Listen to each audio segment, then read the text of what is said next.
from different parts of the world to the book launch and webinar on changing dimensions of human security in contemporary world. We have many dignitaries today. Hope it will be an engaging as well as enriching program.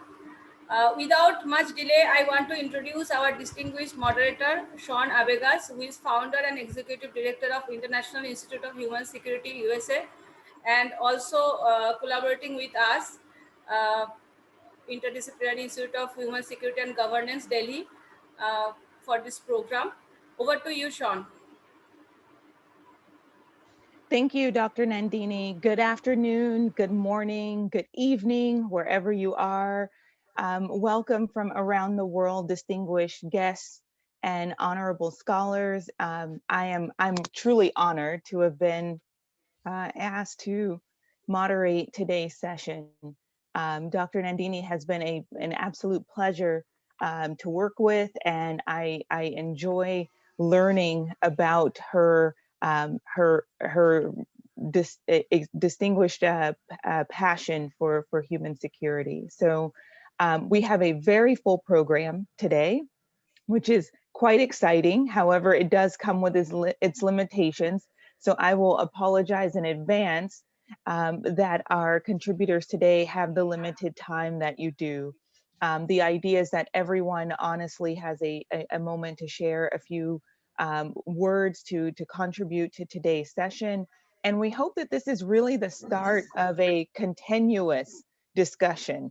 I think we could dive into all of these topics today for full sessions independently. So I would like to just thank you. Thank you, Dr. Nandini. Thank you, Dr. Martin, for organizing this session today. I will be one of two moderators today. Dr. Christoph Das is our second moderator, and I believe that Dr. Das is going to provide a bit of different perspective insight into some of the contributions that we have today. There are just a few Zoom guidelines that I'd like to go over for today. I think everyone is already muted and will remain muted because we are expecting really a full house today. So thank you so much for being here, and thank you so much for understanding the limitations that we do have. I would love to introduce Dr. Aurora Martin, who will be sharing a few words on the insight of the book. Dr. Martin contributed to the session that took place in November that was held. And this book launch and webinar is really a culmination of ideas that came out of that session. So changing dimensions on human security in a contemporary world. What does that mean for you? I think I know what it means for me. It means that we are dealing with COVID. My contemporary world is dealing with this new reality of COVID and how we will move forward. Not only dealing with COVID, but addressing the human security issues that were already in existence prior to COVID, that were already underrepresented and with limited focus prior to COVID. I believe that COVID really created the perfect storm for human security. And I hope that today's discussion will allow us to use this space for ideas generation, focusing on some of the highlights from today's book or from today's book launch. So without further ado, and taking too much time, I would like to introduce Dr. Aurora Martin, who is a distinguished anti-discrimination and gender expert. Dr. Martin is a senior advisor in international relations within the Romanian government and parliament. On behalf of the National Agency for Equal Opportunities, the Ministry of Labor and Social Justice, and National Council for Combating. Dr. Martin is a distinguished scholar, and she is also a distinguished representative of the International Institute for Human Security, which I hail from as Vice President. Dr. Martin, the floor is yours.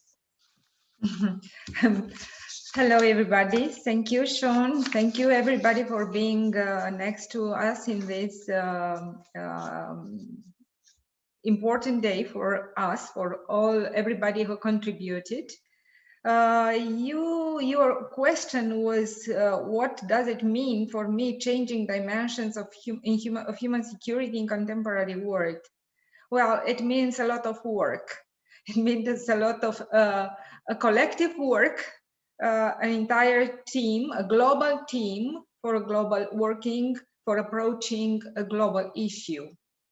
As we all know, because everybody here deal with human security, as you know, there is a shifting paradigm of human security.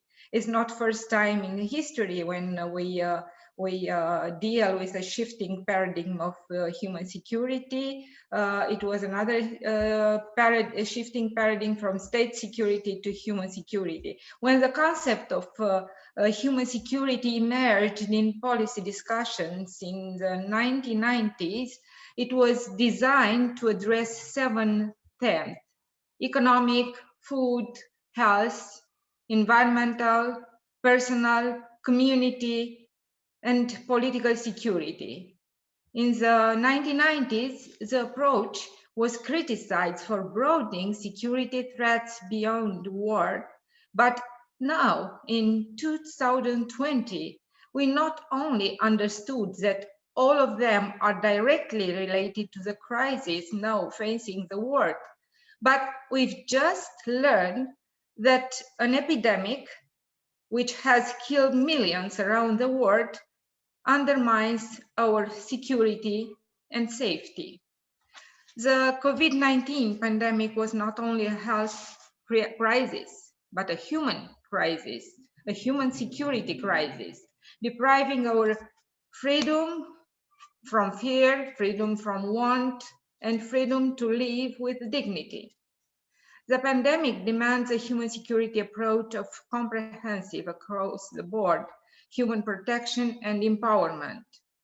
In responding, medical solutions are not enough, but measures should also cover the fields of health, economics, politics, society, and culture.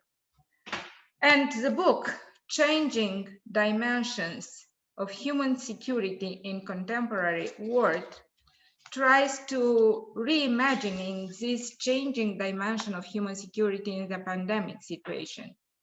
The goal of this book was to improve the standards of the international community of academicians, researchers, scholars, and scientists by exposing them to the latest trends, developments, and challenges in the field.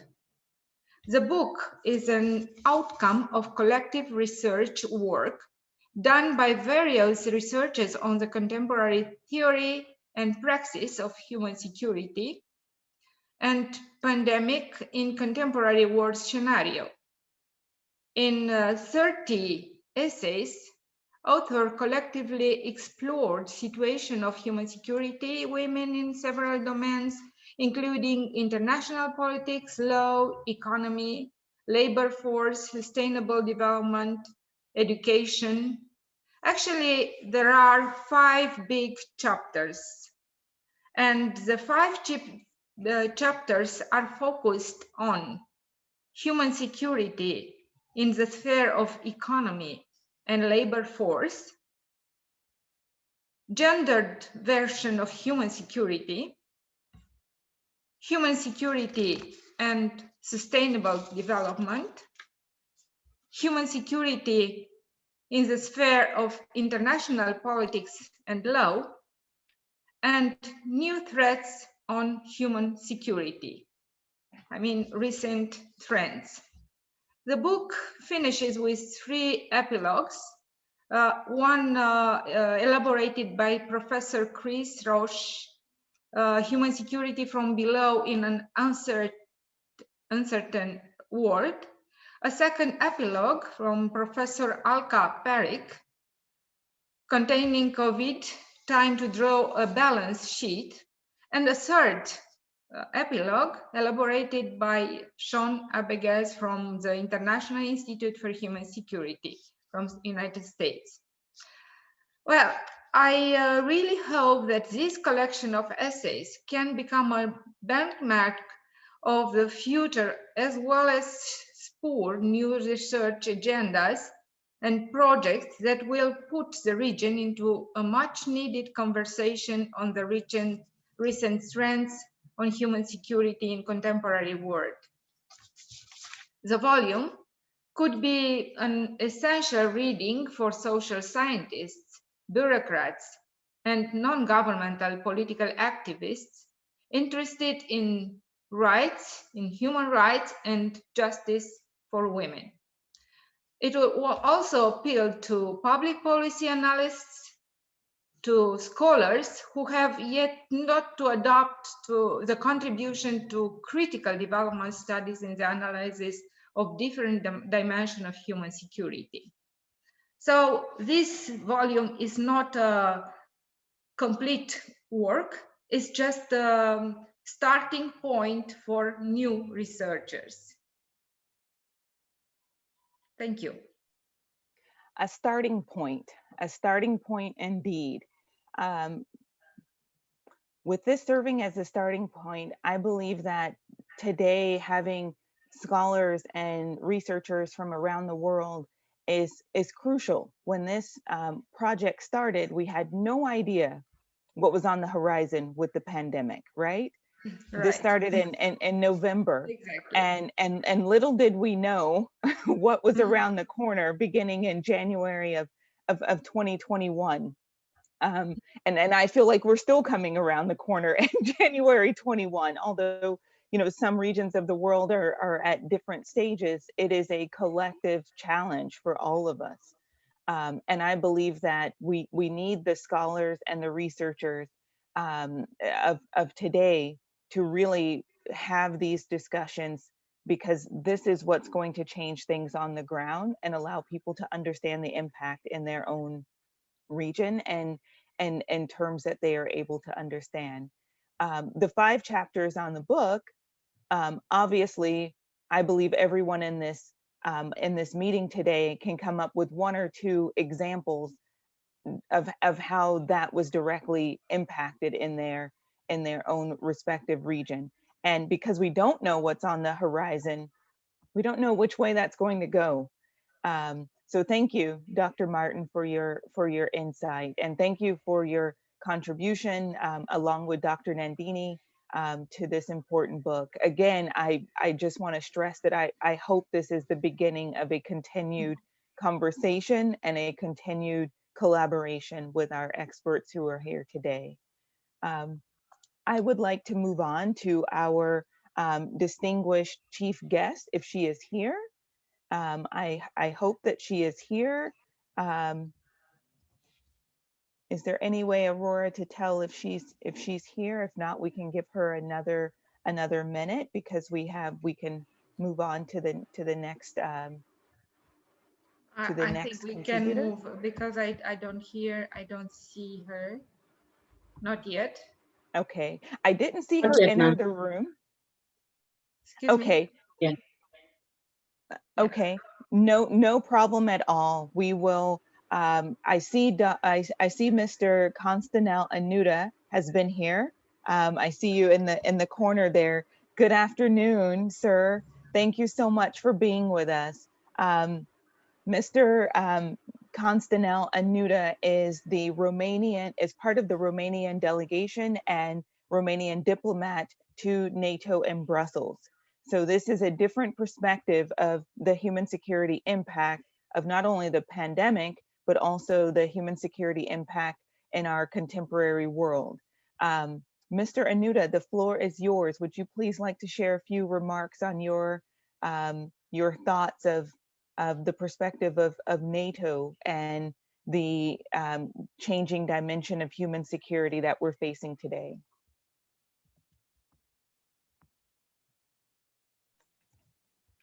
Okay, thank you very much. And I hope you are hearing me. I will start by saying good morning, good afternoon, and good evening, because we are all around the globe. I want to thank you for the invitation. I'm honored to be here and to take part in this discussion with such a distinguished audience.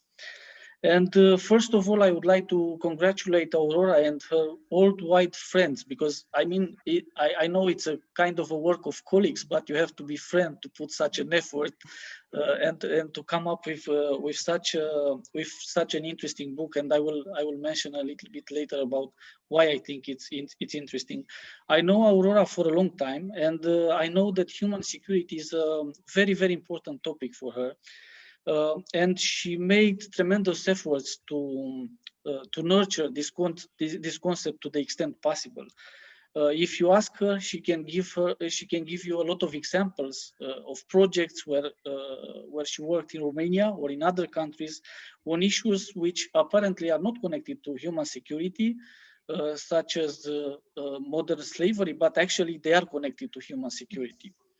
Now, I was saying about the book that it's an interesting effort from two perspectives. First of all, because it's related to the very concept of human security, which I think it's an essential concept for today's risk society, and it will remain so for the future.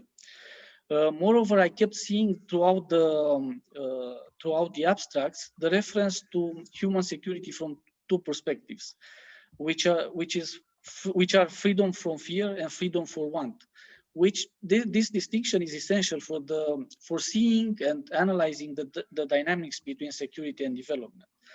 And I'm saying it's an interesting book from a second perspective, is that the book actually takes into account the effects of the pandemic and the realities we had to face in the last year. And honestly, related to that, I know it's very difficult. I mean, it's easier to talk through media, but it would have been more interesting to have a meeting in person and to share thoughts in person, and looking forward to that. Now, looking throughout the book, I wanted just to underline three things which are showing the value of the effort that Aurora and her friends put into the book.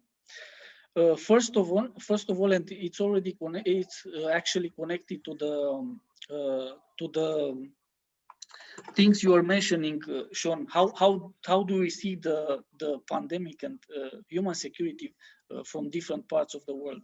Actually, even though the case studies in the book have at center India, they reveal lessons learned which are valid for the entire world, because the pandemic increased inequality. The pandemic raised new challenges with a view to human security, not only in India, but all over the world, in Europe, in Africa, and so on and so forth. The second thing was that I saw technology mentioned in relation with human security, which to me it's a great thing, as I think technology will fundamentally alter our world for the next 10 to 15 years.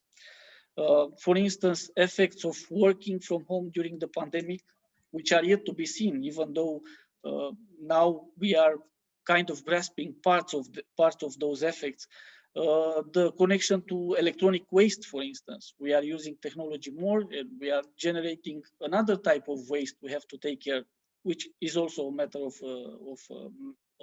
human security. So more technology, more challenges. The last thing I wanted just to mention shortly is that I was happy that I saw a mention to resilience and to a resilient society, because I think that resilience might be the key to ensure human security in this more complex and more complicated world. Now, on particular on what NATO does and what NATO intends to do on the topic of human security, you can find a lot of data on their website. There are things related to gender security, conflict-related sexual violence, and so on and so forth. Because starting with 2019, the topic became also important from a NATO perspective. Now, once again, glad to be here. Thank you again for the invitation. And the same, thank you for an interesting effort, which, as Sean said, should be continued. This should be the start of a discussion. This should be the start of other books and articles talking about human security. Thank you very much. Thank you, Mr. Anuta, and thank you for your insight on the perspective from not just from NATO, but your own personal perspective. I do believe that this is the beginning of a continued discussion, and I believe that all parties should be part of that discussion. We need those in peace and security. We need the scholars. We need the researchers. We need the students. Dr. Martin, Aurora does have friends all over the world, I believe on every continent and probably in every major city. And a lot of that does stem from another point that you touched on, which was the in-person gathering and in-person connection and networking and ideas generation. Aurora and I met that way in the Swiss Alps probably a decade ago. And I hope that this space, although we are virtual, we can still have the same starting point to a friendship. We're all friends in peace building, friends in peace and security. We all want the same things. So let us try to use this virtual world to remove those barriers so that can happen until the time that we are able to meet in person. This pandemic has created a global challenge, and I believe it takes the entire world in order to face that challenge. It takes all of us. We are the global community, and I truly hope that we can create that space. We have a moderator for the chat box today, but just while we're talking on this, it would be great for everyone to just add their name in the chat. Let us know where you're joining us from, the name of your organization. Let's create that space for continued dialogue offline, and so that when we do come back for the next part of whatever this will turn into, we have a starting point with our new friends from around the world.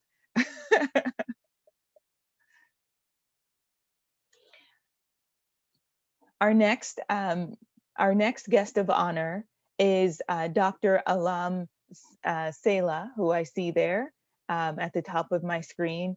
Good afternoon, sir. Dr. Salah is a lecturer in Iranian Studies at the Australian National University Centre for Arab and Islamic Studies. He is also a council member of the British Society for Middle Eastern Studies. He is a lecturer in Iranian Studies at the Center for Arab and Islamic Studies at the Australian University. He is a reviewer and editor for the British Journal of Middle Eastern Studies. He is a doctor of political science and international studies, and he brings a different perspective from Constinel and as well as from Aurora. This is quite important to have the different perspectives. I think as we continue today, you're not going to want to leave the session because all of the contributors bring such a unique perspective. And you may find that there are some words shared today that resonate with some of the research you're doing, or some of the thoughts that you have. And it would be great if you can connect with the contributors offline and continue the discussion. I think everyone welcomes that today. We have limited time, but use this time to spark continuous conversation and continuous possibilities for collaboration. Dr. Salah, the floor is yours. Oh, thank you so much, Sean. Thank you so much, everybody. Good afternoon or good evening again, good morning, wherever you are. Thank you so much for inviting me. This is such a great pleasure to be with you today. And thanks for the opportunity. All right, okay.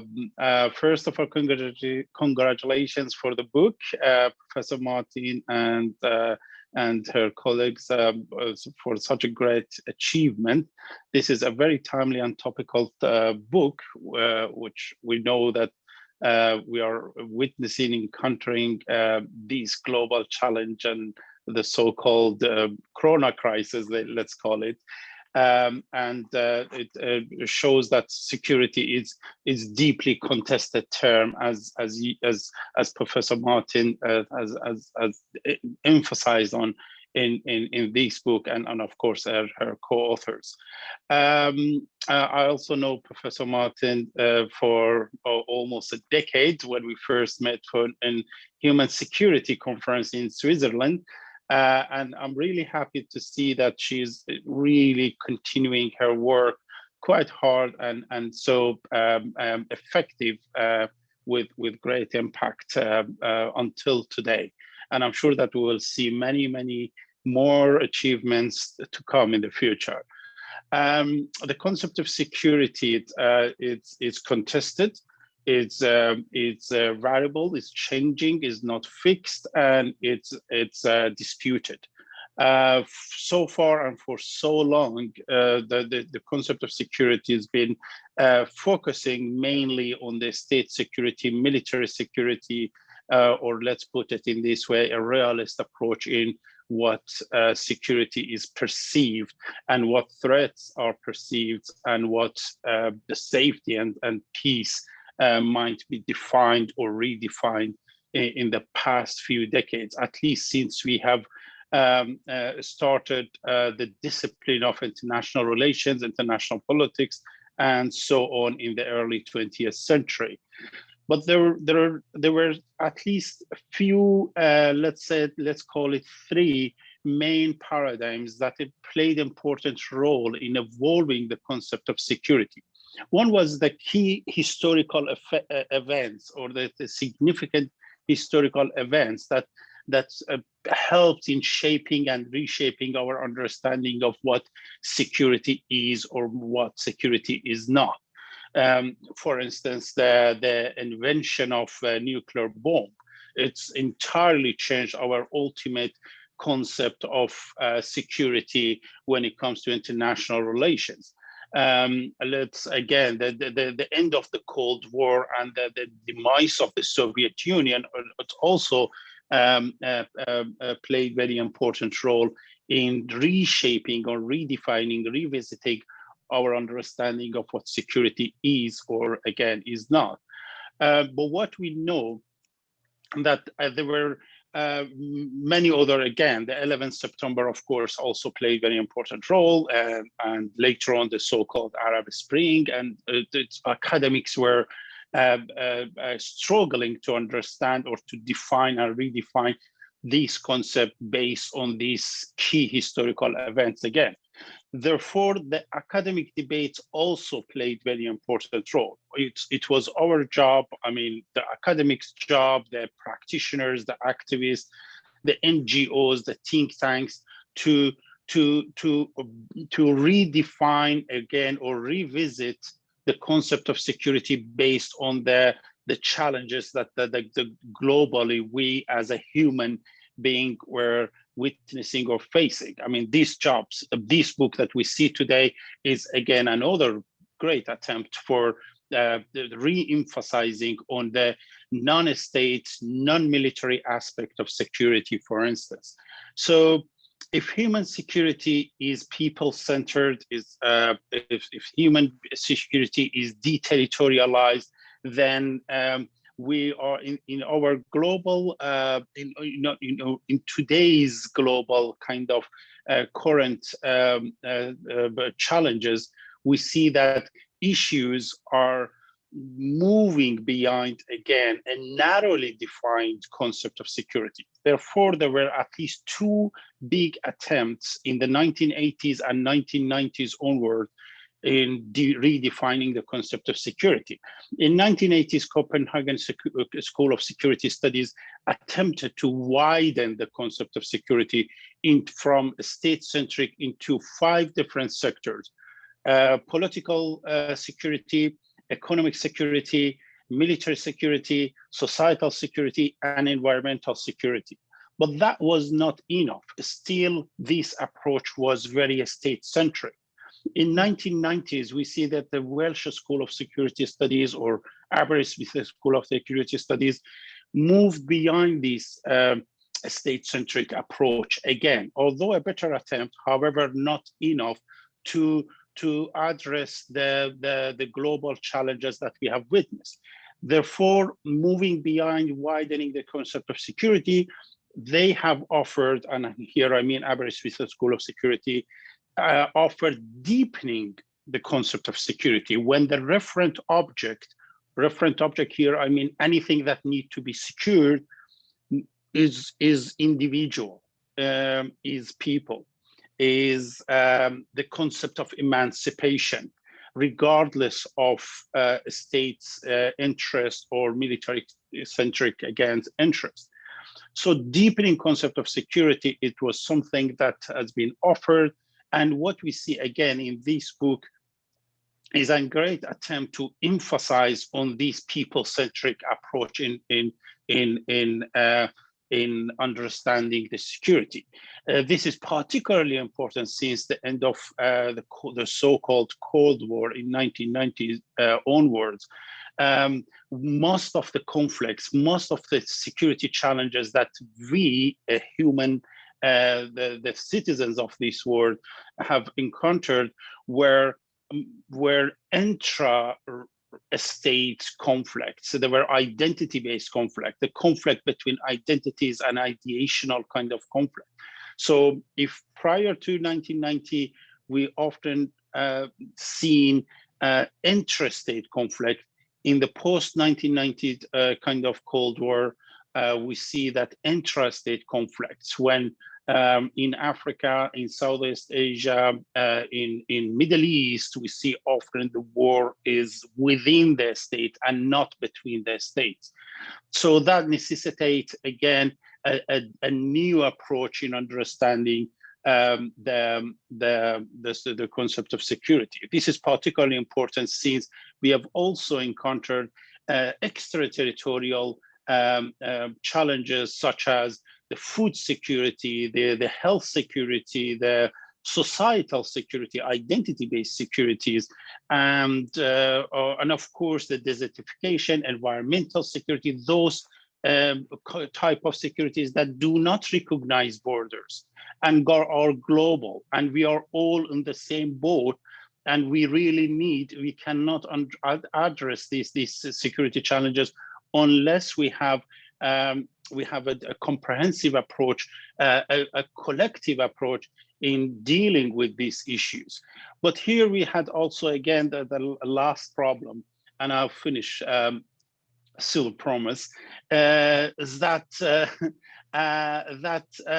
we heard more about Copenhagen School of Security Studies. We heard about the Welsh School of Security Studies, also Paris School of Security Studies, but we did not hear about Delhi School of Security Studies.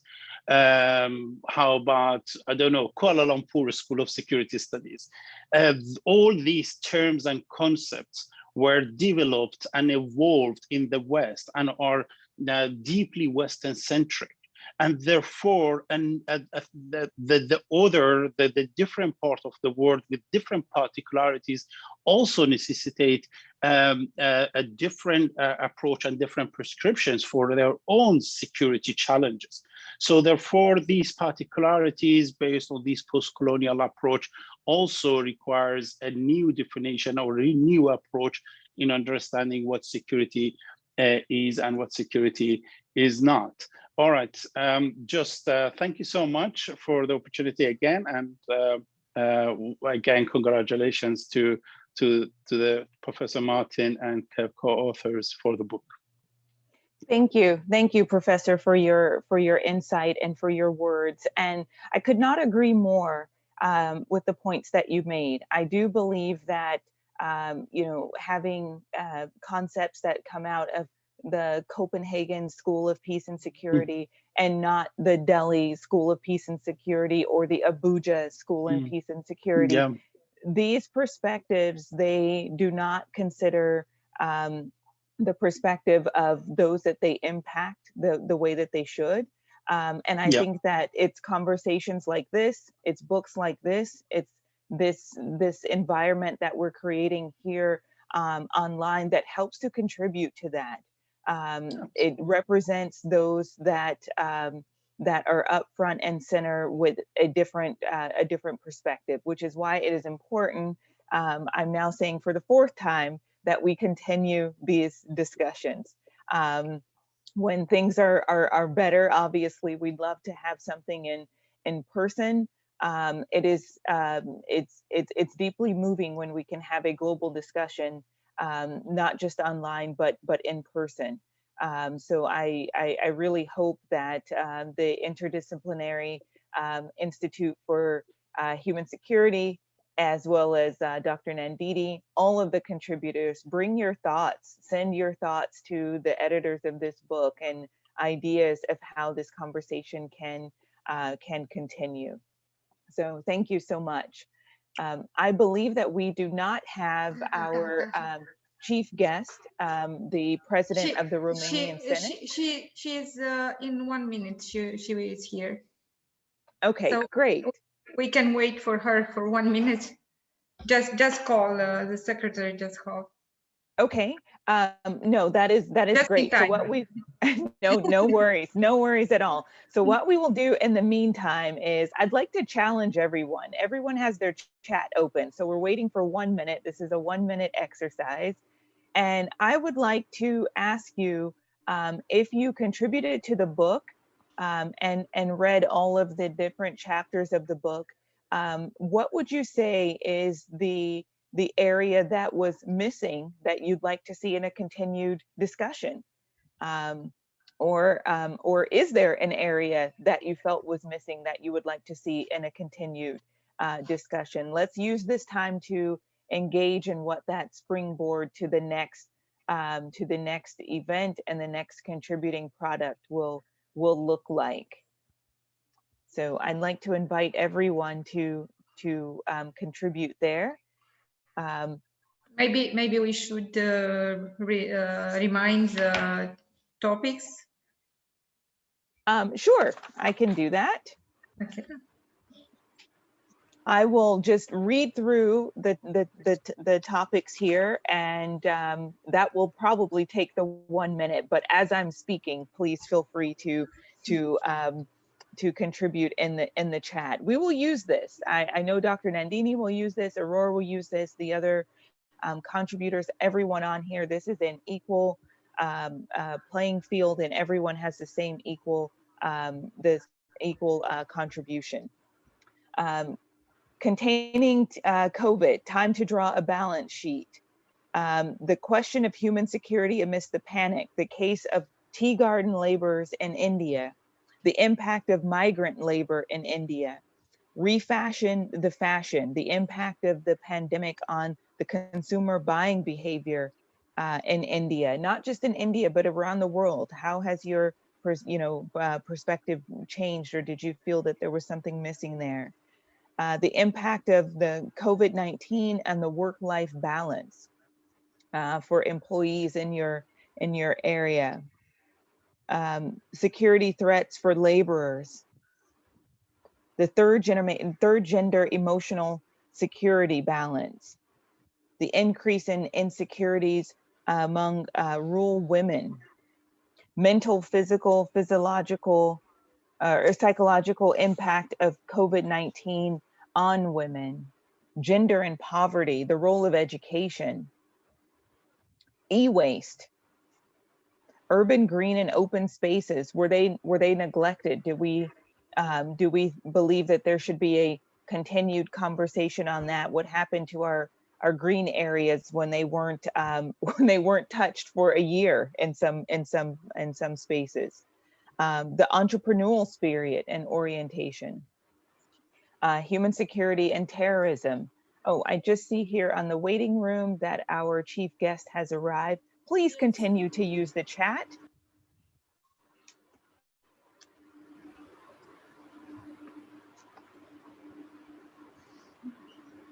Miss Dragu. Yes.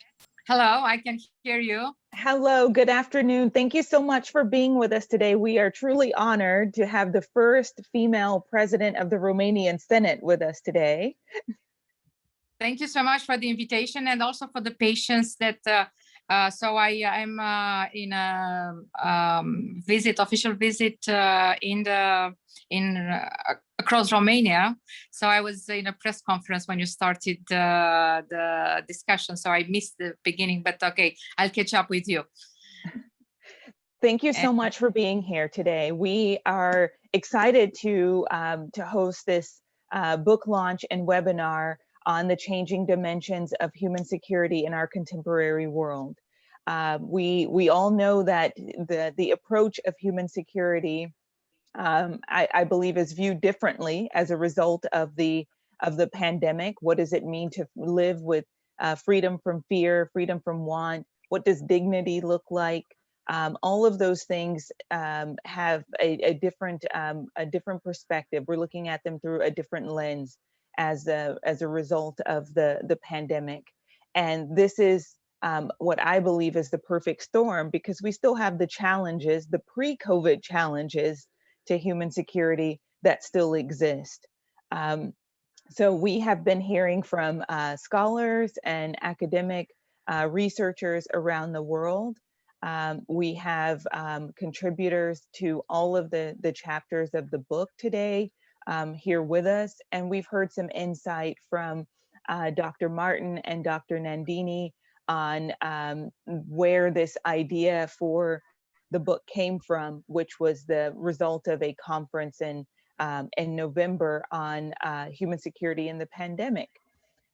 So what I hope that we all take away from today is that we are all playing a role in this global peace and security idea that we are trying to create. All roles are important, and it's really like the hand. That if one of us is the thumb or the finger, we need the entire hand to approach this.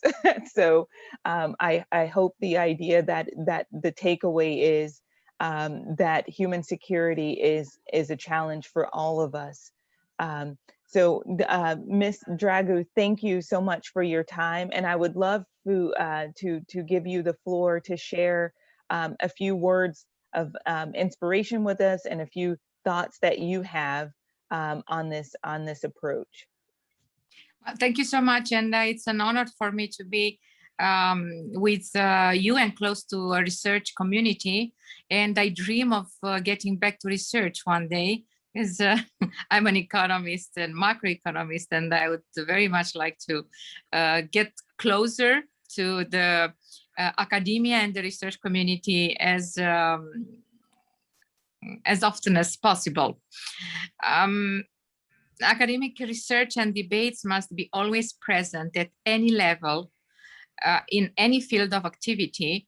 And this is the only way to enrich our knowledge and the way we take decisions. Actually, I'm a big promoter of the concept of policy-based decisions, yes, and knowledge-based, and not a superficial decision-making process.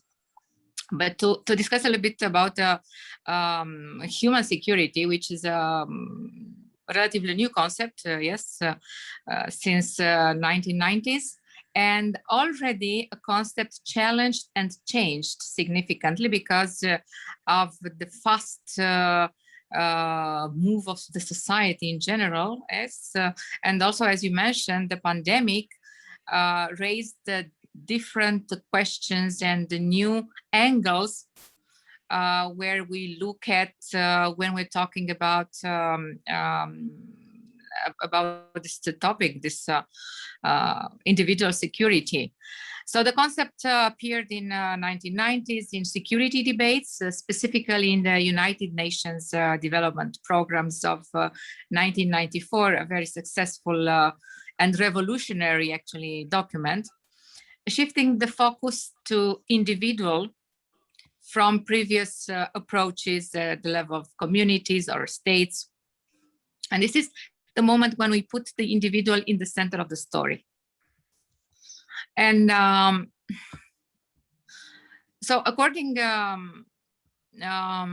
I consider that it comes naturally to move the discussions from the defense of a territory or a collective entity to the defense of the individual without affecting their freedom.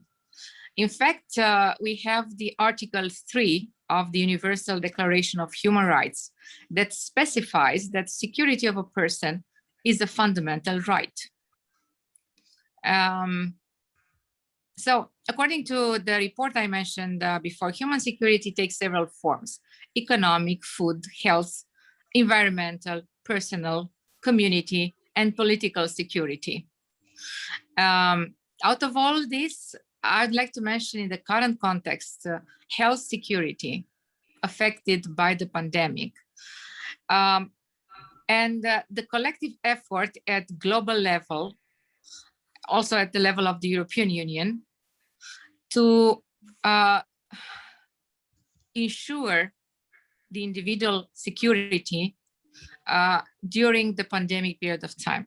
I think what we learned recently was that individual security cannot work without solidarity.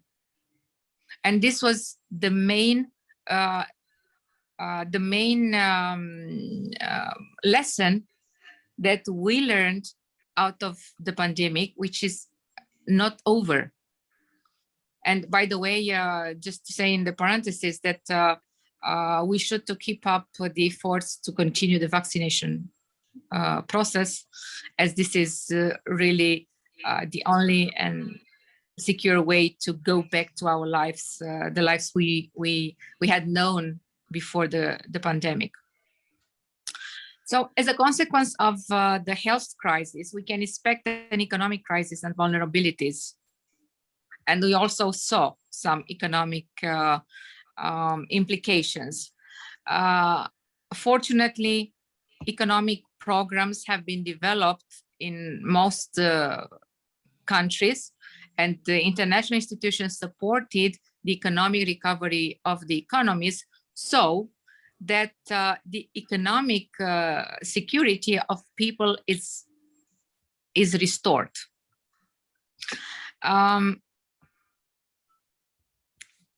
Also, we are looking a little bit at another risk present in the national defense strategy, a risk of a political nature, namely the illiberal temptation to reinterpret the democracy and the democratic process. A risk that we have to, I don't know, to be very careful in handling it, because it may diminish at the end of the day the individual security, despite the initial idea that actually it will improve. It will improve it.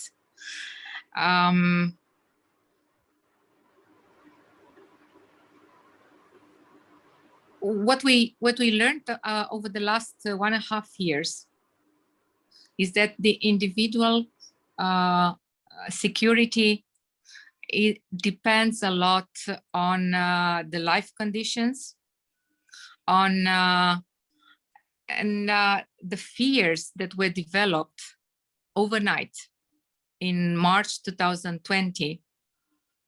It induced serious changes in our behavior. So I think now we should talk about an extended concept of individual security. And also we have to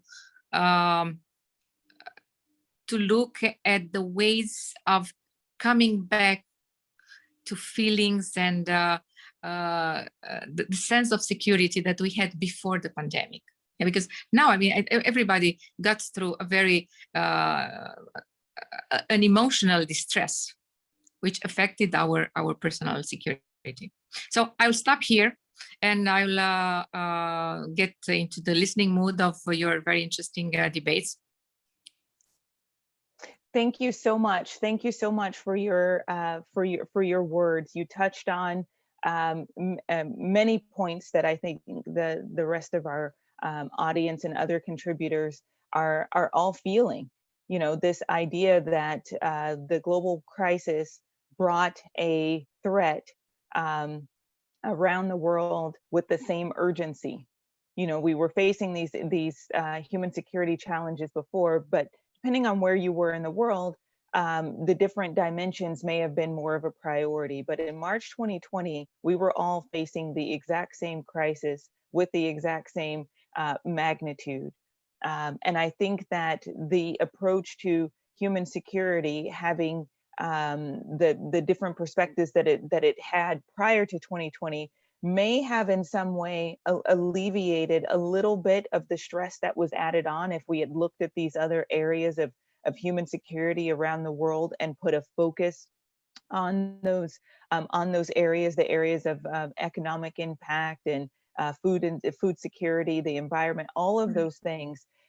If those areas of society had been more rooted and those stabilizers in place, then the communities would be able to withstand some of that impact that we were all facing at one time. And what we know now is that that was not the case. So thank you for your words and your thoughts. Congratulations again on being the first female president of the Senate. It's something that when my dear friend Aurora told me, we celebrate these momentous occasions. Whether you were a woman or a man, you are extremely overqualified for the role. So that just knowing that it was a woman who was stepping into this role all the way here in Chicago, it gave me such pleasure. So I have not met you, but I salute you and congratulate you. And thank you for your thoughts on the contribution of researchers and the academic space. We are trying to create that space virtually until the time that we are able to have these discussions in person. We need policymakers and researchers and academics and students and advocates. We need everyone in this space contributing. So thank you so much. The next part of our program, I will turn things over to my esteemed colleague, Christoph Das. So we are thousands of miles away, but we've been working together to execute today's program. Mr. Koss, I will pass the floor to you and look forward to your insight and some of the thoughts of our contributors. Just before I do that, I would like to apologize again for our limited time for all of the contributors. But what we have missed or what you feel that you were not able to share, please do share with us so that we can use that as a springboard for the continued conversation. This is where the next step is going to be shaped. So I welcome you to do that in the chat. And we have Rita who is monitoring the chat. If you don't want to put in the chat, then please just send an email to either of the institutes and we will use that as part of our ongoing conversation. So Mr. Das, the floor is yours. Thank you so much, Sean ma'am, for this introduction. And also thank you to the Honorable President of the Romanian Senate, Ms. Anca Dragu ma'am, Dr. Salah, and also Mr. Anuta for such an enlightening talk, and which actually consolidates the fact that why the concept of human security needs to be given more prominence. And I'm quite sure that as we progress more in this program, we as audience and scholars will know more about why there is a need of the time to know more and work more towards the concept of human security. With this, without taking any much more time, I would be calling upon the contributors who have contributed significantly towards the book. So without taking any much more time, I would actually like to call upon Ms. Alka Parekh, who has been the former Dean of Research and Director of Amity Institute of Liberal Arts, Amity University, Mumbai, and has contributed towards this book with her article, Containing COVID, Time to Draw a Balance Sheet. So Alka ma'am, the floor is all yours. Hello, everyone. It is a pleasure to be a part of this book launch event. Interdisciplinary Institute of Human Security and the other partner institute, which is also working on human security, have been very active in organizing conferences that are truly of global spirit. The speakers come from all over the world, and we get to hear a wide variety of perspectives on human security. It is really praiseworthy that Dr. Nandini Basistha and Dr. Aurora Martin are giving us the chance to interact with international experts, and their efforts are enriching our understanding of the topic. So thanks a lot to both of them. Talking about the topic on which I wrote in the book, in the epilogue, I have to say so much has changed, so much. I mean, it has been only a few months and still so much has changed. India has seen in last 3 months the worst health disaster in its history as a free independent nation since 1947. As one after the other states started seeing COVID cases running into hundreds, then thousands, then tens of thousands, and the nation's suffering becoming utmost. On TV and on different types of social media, we saw the images of relatives running from one hospital to another to get just one bed to get the life saved of their loved ones. Thousands trying every day for some kind of supply of oxygen to be given to their relatives. Doctors pleading online to please locate some oxygen cylinders because we have hardly 3 hours of oxygen supply left. These are the horrifying images that we had to experience in last 3 months, as I say, after what I had written in the epilogue. And as the cases have started going down, now that we were made to fall down on our knees, we realize that it is hardly because of what we do that the cases go up and go down. The virus attacks, it has its own cycle. It creates havoc, it makes so many people die, and then the curve starts coming down after reaching a peak. I don't think we as a world community have understood this clearly yet as to why and how this curve goes up so fast and comes down equally fast. So, and when it is remaining up, as I say, it creates havoc.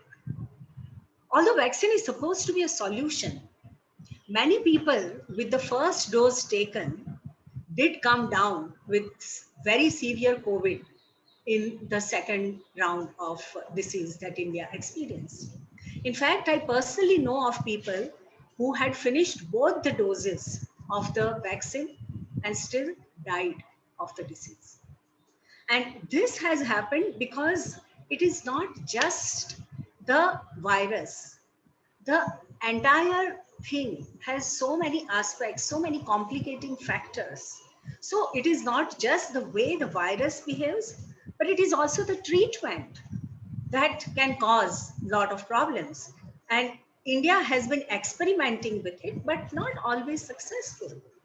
Mucormycosis, which is a byproduct of COVID treatment, has actually been deadlier than COVID because COVID had a death rate of about 2 to 5% in different places, but mucormycosis has almost 48% of mortality rate. So the cure is also killing and killing many. So to conclude, when the first wave came, we talked about the plight of migrants. We talked about the sinking economy. We talked about the widespread unemployment. We talked about widespread hunger. But when the second wave came, with its deadliest attack that we had ever seen as a nation, we suddenly forgot all these other aspects for that moment. All that we were doing was struggling to save lives. Every family in India that I talk to today knows of at least someone's death whom they personally knew. The damage has been that high. for us. And so in last 3 months, we have lost so many lives. We have seen so many jobs being lost, and we are seeing enduring pain of our people in so many different aspects. As we slowly open up, as the cases go down, as we try to make up for the economic losses, we hope that we would also brace up enough for the third wave, which they predict is going to come. May we never have to go through such horror again. That's all that I wanted to say. Thank you. Thank you so much, Alka ma'am, for your enlightening speech. One thing what you have actually very nicely mentioned is that we, as we are living in India, we have actually experienced. I think we have personally experienced what we I think our families have gone through due to this COVID. And one thing you have actually, what I can actually make out of your talk is that it is the human nature that only once we experience the horrors of life, we actually realize the importance of taking precautions. And your paper, I'm quite sure once everyone goes through it, I'm quite sure there will be uh, a more thinking about how we can brace ourselves for the third wave, which I think is eventually inevitable. And I'm quite happy to notice that our next presenter, Mr. Soham Samajpati, has contributed in the field of health and economics, where his title is COVID, a paradigm of interest of dualism in health and economic perspective. Mr. Soham Samajpati is an international faculty in the Russian National Research Medical University in Moscow, Russian Federation. So, Soham sir, without taking in much more time, I would like to invite you and give you the opportunity to speak your lines. Soham sir, over to you. So good evening, all the reputed scholars, the guests who have joined us from different parts of the world. The chapter I have authored, COVID, Paradigm of Interest, Dualism in Health and Economics Perspective. So this chapter has been jointly authored by me and my fellow economist friend from Peter the Great, St. Petersburg Polytechnic University. So what we have actually discussed in this chapter is the different dimensions of health, the challenges which have arisen in the health system, and as well as the economic chain. If anyone recall, Dr. Martin and Dr. Basistha were present there in the past November conference. There I said one thing with a big confidence about the vaccine technology and the pandemic. So 6 months, almost 6 to 7 months after the November conference, but actually this is the first time when my prediction has matched word to word, but I don't feel any satisfaction, because the challenges have been very nasty, and doctors, health workers, nurses have been dying, patients have been dying. The previous notable speaker, Professor Alka Parikh, said a very true fact, that the people who have been vaccinated with both the doses have been affected, and eventually they have succumbed to death. So there are technical problems in the vaccines, which I have discussed in the chapter. And in the chapter, we have also discussed how the supply chains from micro level to macro level, how the supply chains have been broken up due to the pandemic. So, for example, a finished product in Europe, the product is being manufactured in India, and the raw materials are coming from China and Bangladesh. So because of this pandemic, just if one of the countries fail to provide the service, the whole chain is disrupted. What we have noticed during our intensive research related to COVID was that the World Health Organization guidelines are absolutely ineffective. And so we have in the chapter, there is a section, queuing modeling, to discuss the effectivity of doctor is to patient ratio. The World Health Organization suggests 1:1000, which is absolutely ineffective for dealing, forget pandemic, for dealing an epidemic. So, so that's the thing. And the major crisis which is happening is involvement of politics inside this health issue. And because of involvement of politics, the significant development which we would have achieved, we have not achieved. And you can see again, I think billions have been vaccinated around the globe, millions in India, millions in the United States, but there are spikes again in New York. And I think it's USA is recording a daily case of around 8.5 thousand. And so it's a cycle, it will go off. And yes, there will be third wave, there may be fourth, fifth, I don't know where the cycle will end.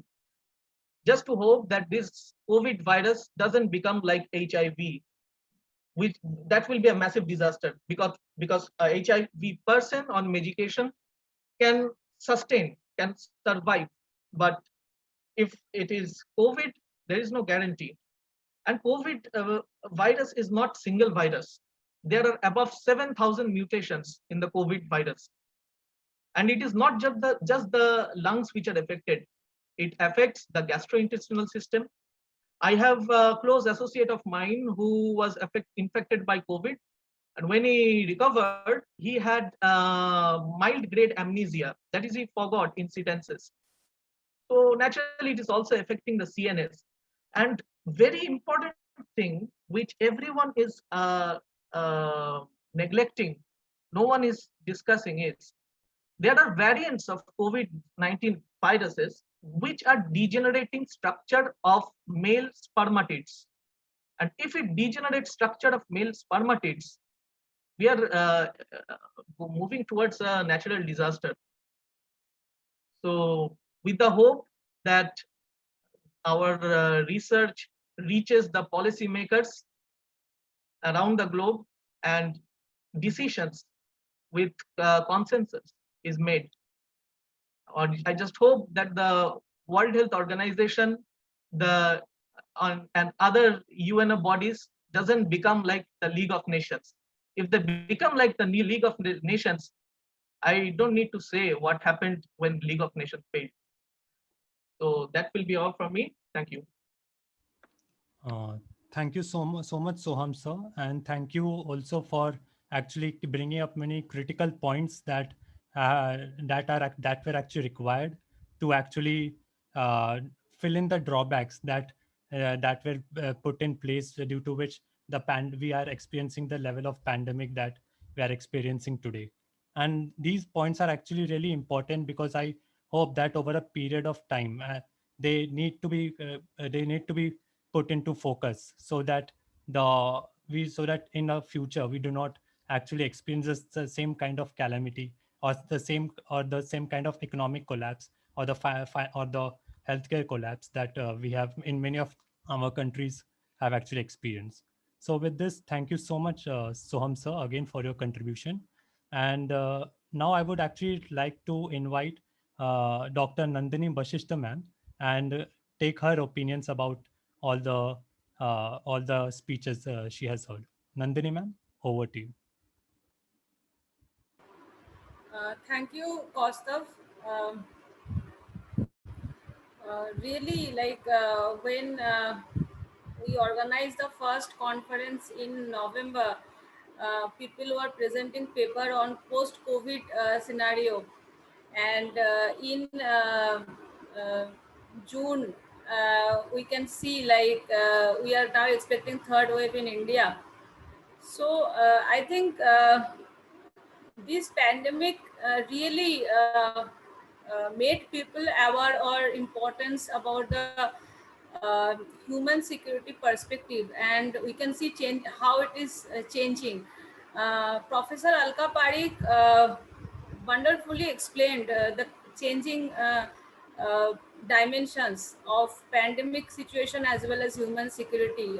Really, like in November, where we are standing, and now like our whole scenario, especially in India, we can understand like how it is changing, and I don't know about the future. We are here from different parts of the world, and really like how Professor Alim was saying about why we can't uh, think about Delhi School of Security Studies. Actually, if you see in South Asia, there are, I think, only one institute who are studying on human security, that is based in Delhi. But when we are organizing seminar and asking even many prominent social scientists or research scholars to speak about human security, and they're coming to speak, they are also, they are talking about mainly focusing on the national security and all. And I think it's high time to think about human security, and if we like people from different parts of the world come together to think about it, I think we can change the scenario, and we can make a new kind of platform, so that we can also engage activism in it, and we can make some good policy document so that we can give it to the higher authority to implement. So that's it. Costa, I think over to you. Thank you so much, ma'am. With this, I would actually like to call upon our next speaker. Our next speaker is Miss Indrali Verma, ma'am. Indrali Verma is a research scholar in Amity. Indrila. Huh? It's Indrila Verma. Yes, ma'am. Indrila Verma. Yeah. Indrila Verma, ma'am, is actually the research scholar in Amity School of Fashion Technology and Design, Amity University, Mumbai, and has contributed through her article, Refashion the Fashion, the Impact of Pandemic on Consumer Buying Behavior with respect to India.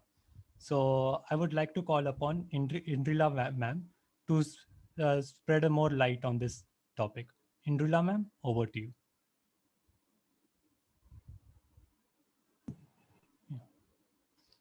Ma'am, you are muted. Just a minute.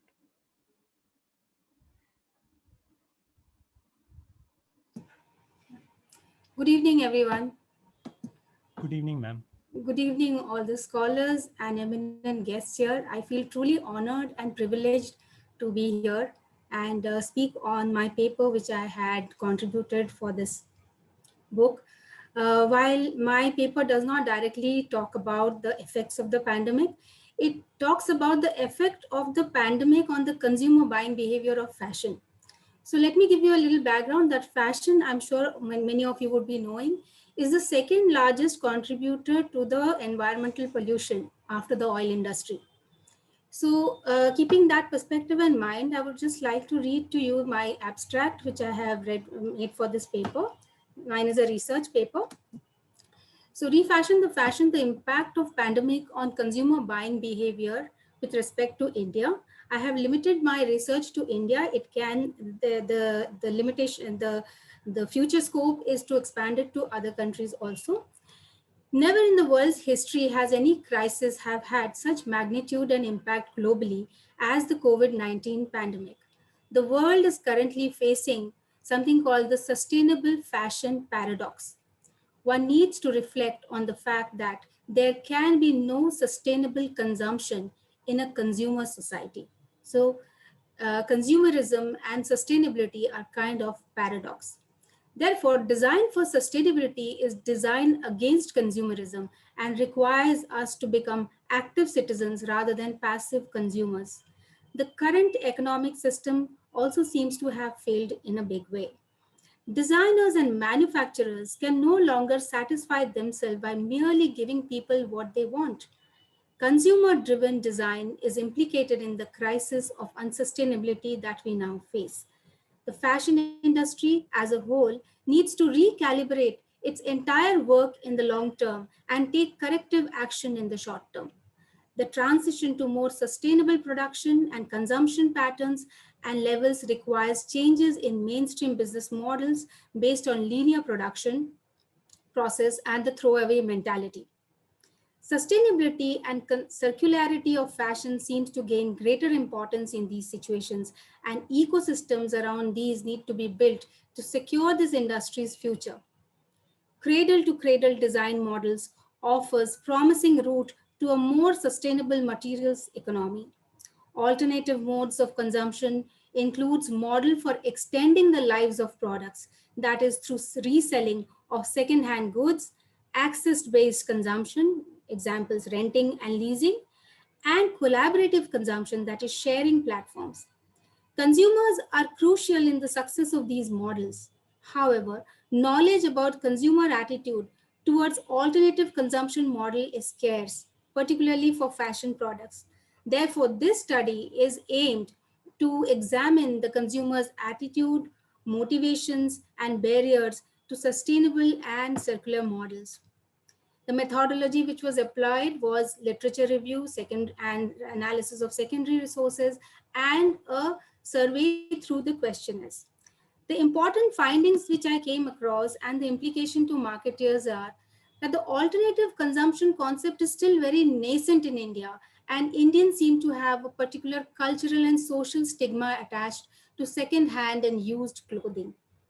However, the alternative consumption models significantly contribute towards the circular economy. It makes perfect business sense to adopt these models as one reduces the virgin input and the waste and emission output because of the clothing manufacturing. The research aimed to understand the drivers and obstacles that impact consumers' acceptance of the alternative consumption models. And keeping the pandemic in view, it becomes even more critical that people today have moved towards conscious consumption, towards towards spirituality, towards consumption, and that is impacting the retailers, the fashion business in a big way. So these alternative modes of consumption is something which we really need to look towards if we want to save the planet and if we want to save humanity. Thank you so much. Thank you so much, Indrila ma'am, for your contributions. Fashion is something that is not only critical to our needs, but also has been a great contributor towards many of the countries' economies. Many of the countries' economy is actually dependent on the fashion industry, as it provides significant percentage towards the GDP and all. At the same time, there's also has been a lot of criticism regarding fashion industry, and the environmental concerns, the labor concerns, and many of which has actually you have addressed, I think, in your contribution. So I would really hope to read about it more, and thank you again so much. Thank you so much, ma'am. With this, I would actually like to call upon our next speaker, Dr. Tanushri Purohit. Dr. Purohit has contributed towards this book by writing an article titled Women, Entrepreneurship and Community Development, an Indian Perspective. Dr. Purohit is actually the associate professor in Amity University, Haryana, India. So without taking any much time, I would actually request Dr. Purohit to take over the stage. Dr. Purohit, the floor is all yours. Thank you so much, Kaustav. A very good evening to all of you. It's thank you for the opportunity. It's really honor to speak my thoughts and put forward my thoughts in this gathering. My research is on women entrepreneurship and how through this women entrepreneurship, these entrepreneurs have, led to human development, community development. And with this, I would like to put forward a few thoughts which I have, given in the contribution as a chapter. So Entrepreneurial-led community progress makes an imperative component of human development as an end product of economic development and expansion. A very vital contribution for community empowerment can be made through women entrepreneurship. And we are seeing this growth in India, and it's it's really accelerating. So women's economic empowerment has multiplier effects across to a wide arena of development.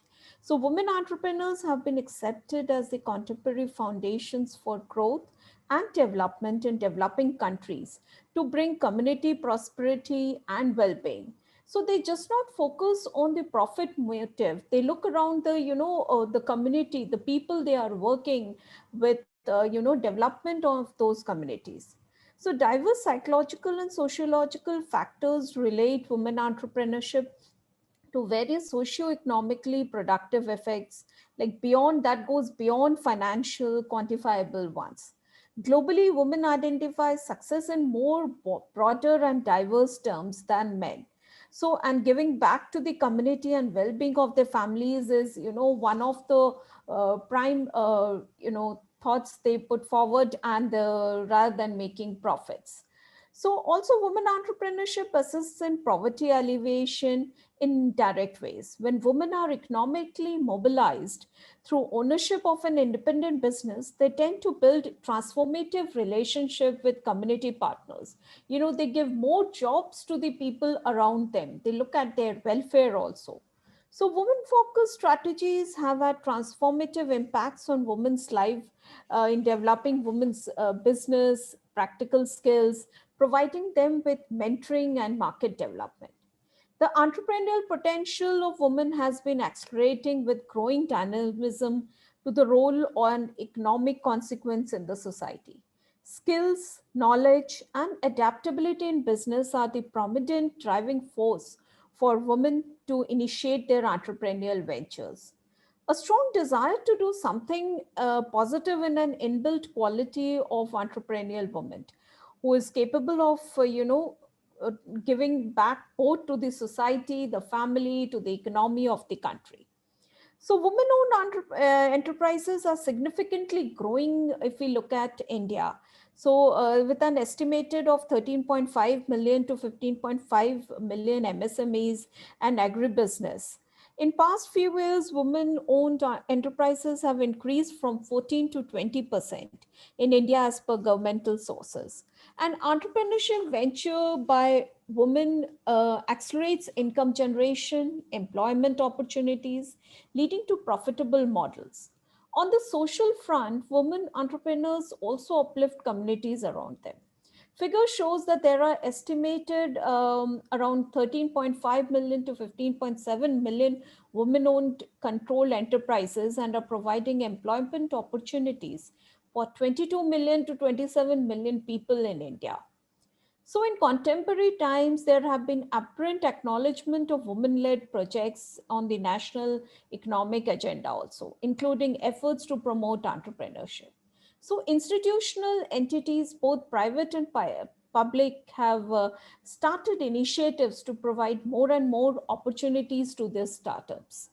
Though women have strong aspirations to grow, but they face immense challenges also in this journey. So there are still women are still considered to be less networked in the society than their male counterparts. Their access is still restricted to business, technical skills, and finance. Though the scenario is changing, but again, the challenges still remain. So access to funds pose a big challenge to them to start and continue their ventures. Okay. In India, cultural practices, social constraints also, act as challenges. But, they are coming out, or they are, breaking these barriers and then moving ahead. Sometimes also their own inhibitions, lack of confidence, and fear of failure also act as a returning factor.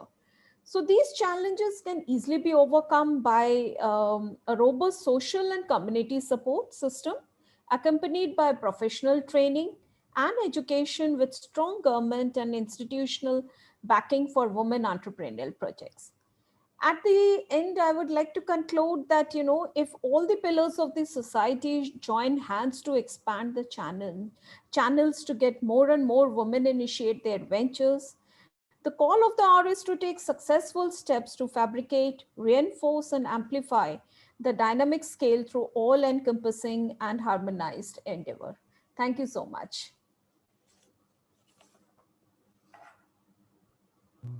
Thank you so much, Tanushri ma'am, for such a actually, I would say, enlightening talk, because you made me actually remember a small line that my economics professor had told me long time back, that every country's economic progress can only happen when there is a contribution by both males and females.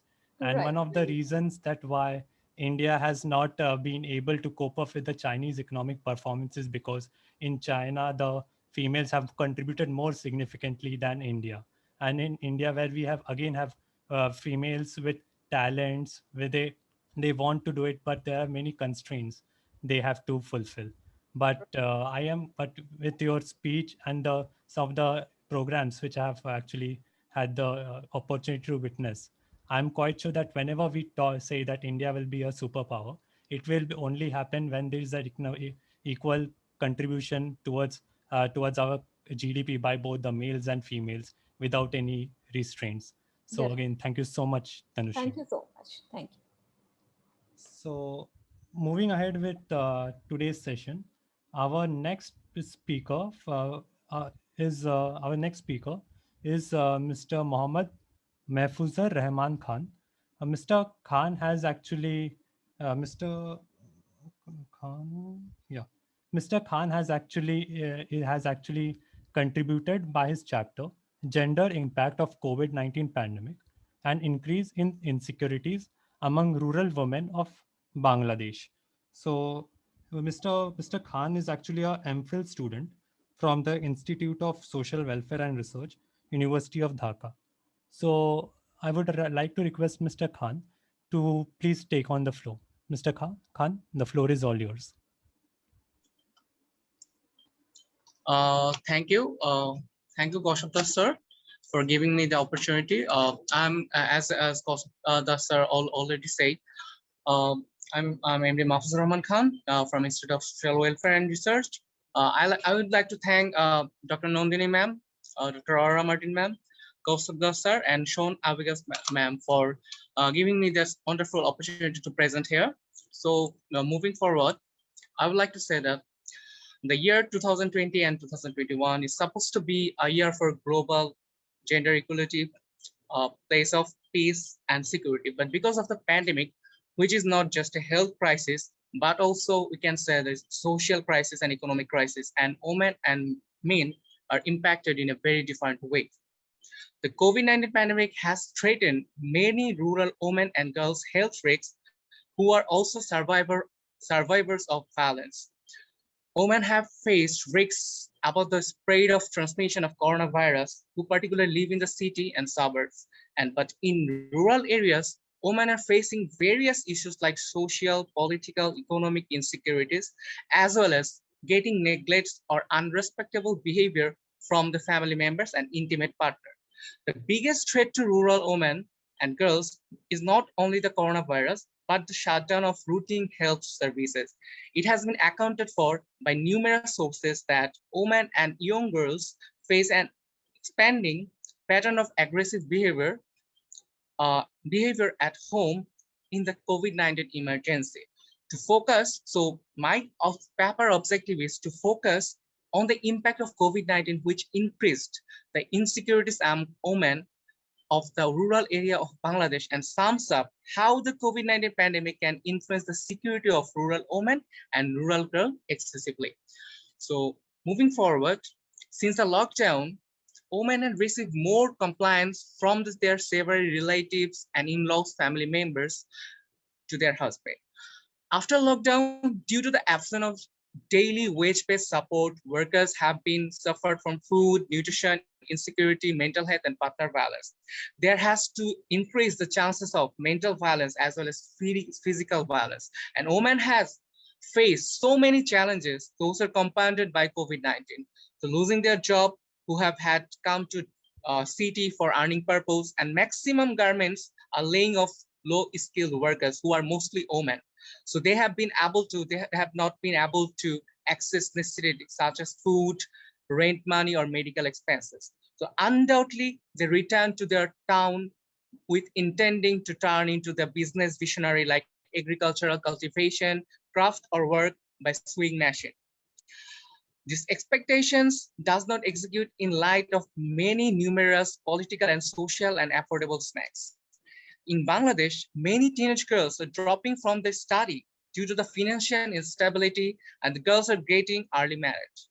Adolescent girls from areas don't know how to prevent the health risks.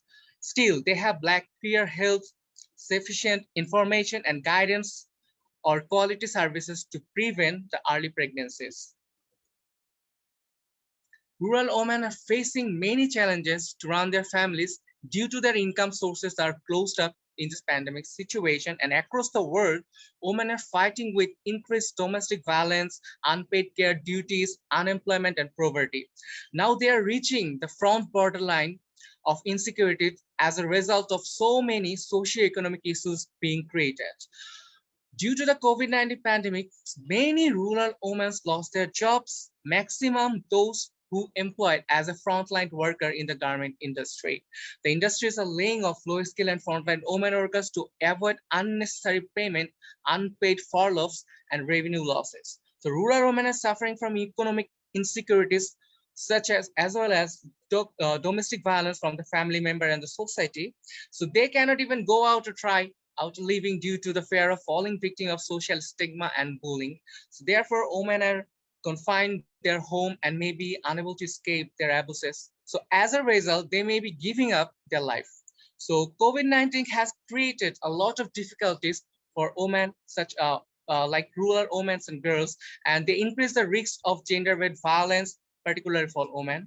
So UN Women Organization may be celebrated Women Days on 8th March of every year, but they said every woman and girl has full right to export their potential knowledge, skill, expertise, and to increase their empowerment.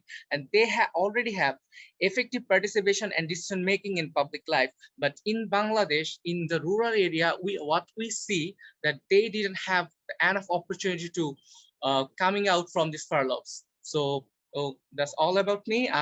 Thank you all for giving me this opportunity. I'm moving to Basistha, sir. Thank you so much, Mr. Khan, for your presentation and talk here. You have actually focused on many important points regarding what the rural conditions of women are in rural areas. Actually, the fact that we have both India and Bangladesh are actually neighboring countries. Actually, in many of the areas, the conditions are quite similar. And even in India, if we see the pandemic scenario, it has been the rural people who have been more affected, be it males and females both financially and socially. And I think if I just talk about India, there are few steps by the government which actually show that they have recognized this fact. And I'm quite sure that even the government of Bangladesh will eventually carry out some programs to improve the situation. So thank you so much, Mr. Khan. So moving on to our next speaker, so moving on to our next speaker, the next chapter that has been a contributed by our contributors. It is actually done by a team of three contributors, mainly Rajkumari Meena ma'am, Professor Anand Prakash sir, and Dr. Satyendra Kumar Thakur sir. And they have contributed on the chapter, the physical, mental, and physical impact of COVID-19 pandemic over women in India. Miss Rajkumari Yes, Meena ma'am. yes, sir. Thank you so much. Give me this great opportunity. Thank you so much, Nandini ma'am. Now can I start it? Physical, mental, and psychological impact of COVID-19 pandemic over women in India. COVID-19 pandemic relieved that public health infrastructure in India will be fortified, and women's mental health needs to be a priority in 2000. The world Health Organization declared gender to be a critical determinant of mental health and mental illness. COVID-19 pandemic affected women much more profoundly in India. Gender inequality, deployment of healthcare, especially psychological and physical health in India needs during COVID-19 pandemic follow-up of protocol of social distancing and self-quarantine during COVID-19 pandemic in India increased women's workload. COVID-19 pandemic affected women much more profoundly than men, both as frontline workers at home, women who are pregnant, postpartum miscarrying, or experiencing intimate partner violence are at especially high risk for developing mental health problems during the pandemic. Financial crisis gradually developing, and as a consequence, mental health issues are likely to grow exponentially. Productive outreach to this groups of women, enhancement of social support could lead to prevention, early detection, and promote treatment. Social support is a key protective factor. Similarly, parenting may be substantially more stressful during a pandemic. Gender disparities may be accentuated, particularly for the employment women or single parents, as women are disproportionately responsible for the bulk of domestic tasks, including childcare and elder care. Thank you so much. Now some words of this article will be delivered by co-author Dr. Satyendra Kumar Thakur, Assistant Professor, Department of Psychology, University of Delhi. It's my supervisor. Thank you. I'm audible? Yes, sir. Yes, sir, you are audible. Yeah. Thank you, sir, and everyone. This is great to see you all scholars from across the world discussing human security at the difficult time. My regard to all to you, organizer, Professor Martin, Anca, Son Abesa, chief guest of the book launching event. I understand people of the same earth, people born on the same earth, under same sky, all are brother and sister in the world. Then why we are not treating each other as a brother sister, irrespective of the caste, creed, and the gender? So this is a big issue in the world, and due to this one, this confusion and misunderstanding, women are suffering in the world, specifically in the India. Have the law of tradition and the struggle centuries. You may find that the 1,000 years of this suffering of women in India.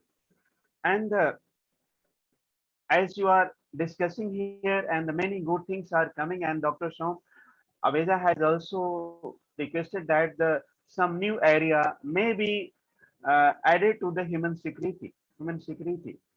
And I see the vital area of human security like social, cultural, and religious area. My submission is there in the world, even in India, people were tortured, killed more than any virus. Pandemic has killed a few lakhs. The religion in the world has killed many billions of people. So religion must be taken into this account when we are talking of the human security, and India is very vital example of this one. And still you find that in India, in the name of religions, people are killed. Brutal torture are there. Many examples are there. So when you are talking of the United Nations, many representatives are there. You can raise the voice. This the problem of this country. Here, present chapter, physical, mental, and the psychological impact of COVID-19 pandemic over the women in India. The main author is Rajkumari. She is a great scholar, great learner, and always trying to do something. She is also great admirer of the social reformer in India, Dr. B.R. Ambedkar. Here, whatever in India, women got it. We all, irrespective of the caste and creed, whoever he got opportunity to learn, write, and being a professor, being a student in the university and college because of the Dr. B.R. Ambedkar, he has suffered a lot. Sure, Rajkumar Vinay is a great admirer of the B.R. Ambedkar, and she's writing, and I'm just supporting it. Being a supervisor, being a supervisor is nothing but the we are well-wisher to each other. PhD is we are discussing and helping each other. Even sometimes we are discussing are the personal problem, social problem, how to go ahead. So she's a main author and she contributed it and admirer of it. In the book of the changing dimensions of human security in the contemporary world, I'm feeling honored by participating in the book launching event, online seminar where a scholar and the dignitary from the world enlightening this issue, human security.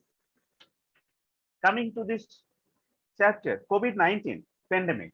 COVID-19 pandemic perceived as a big blow to the world. Whole world has suffered.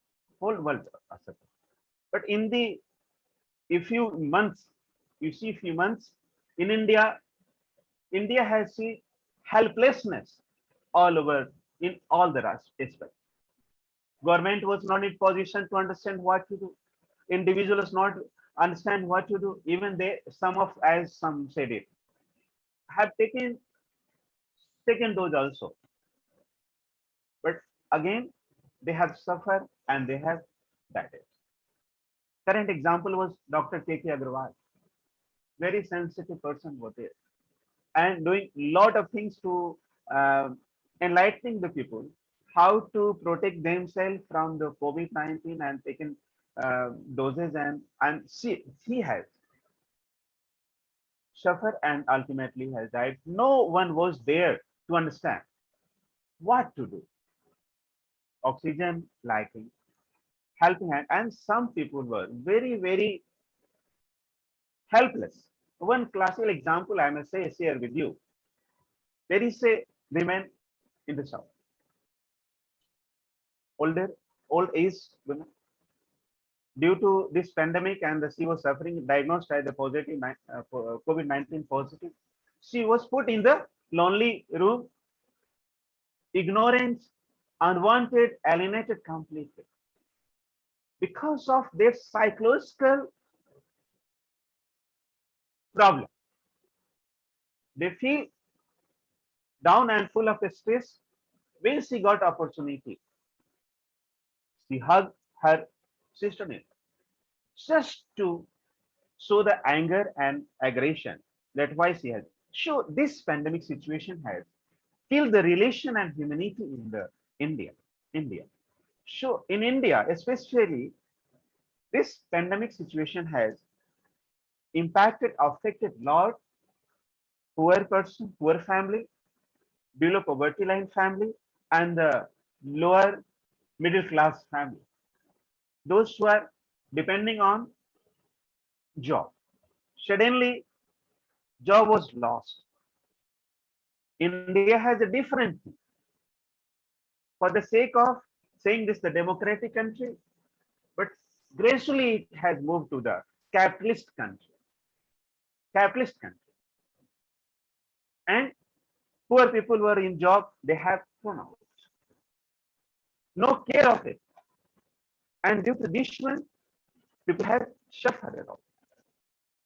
When we talk of the women in the affected area in India, as we know, our family is a different kind.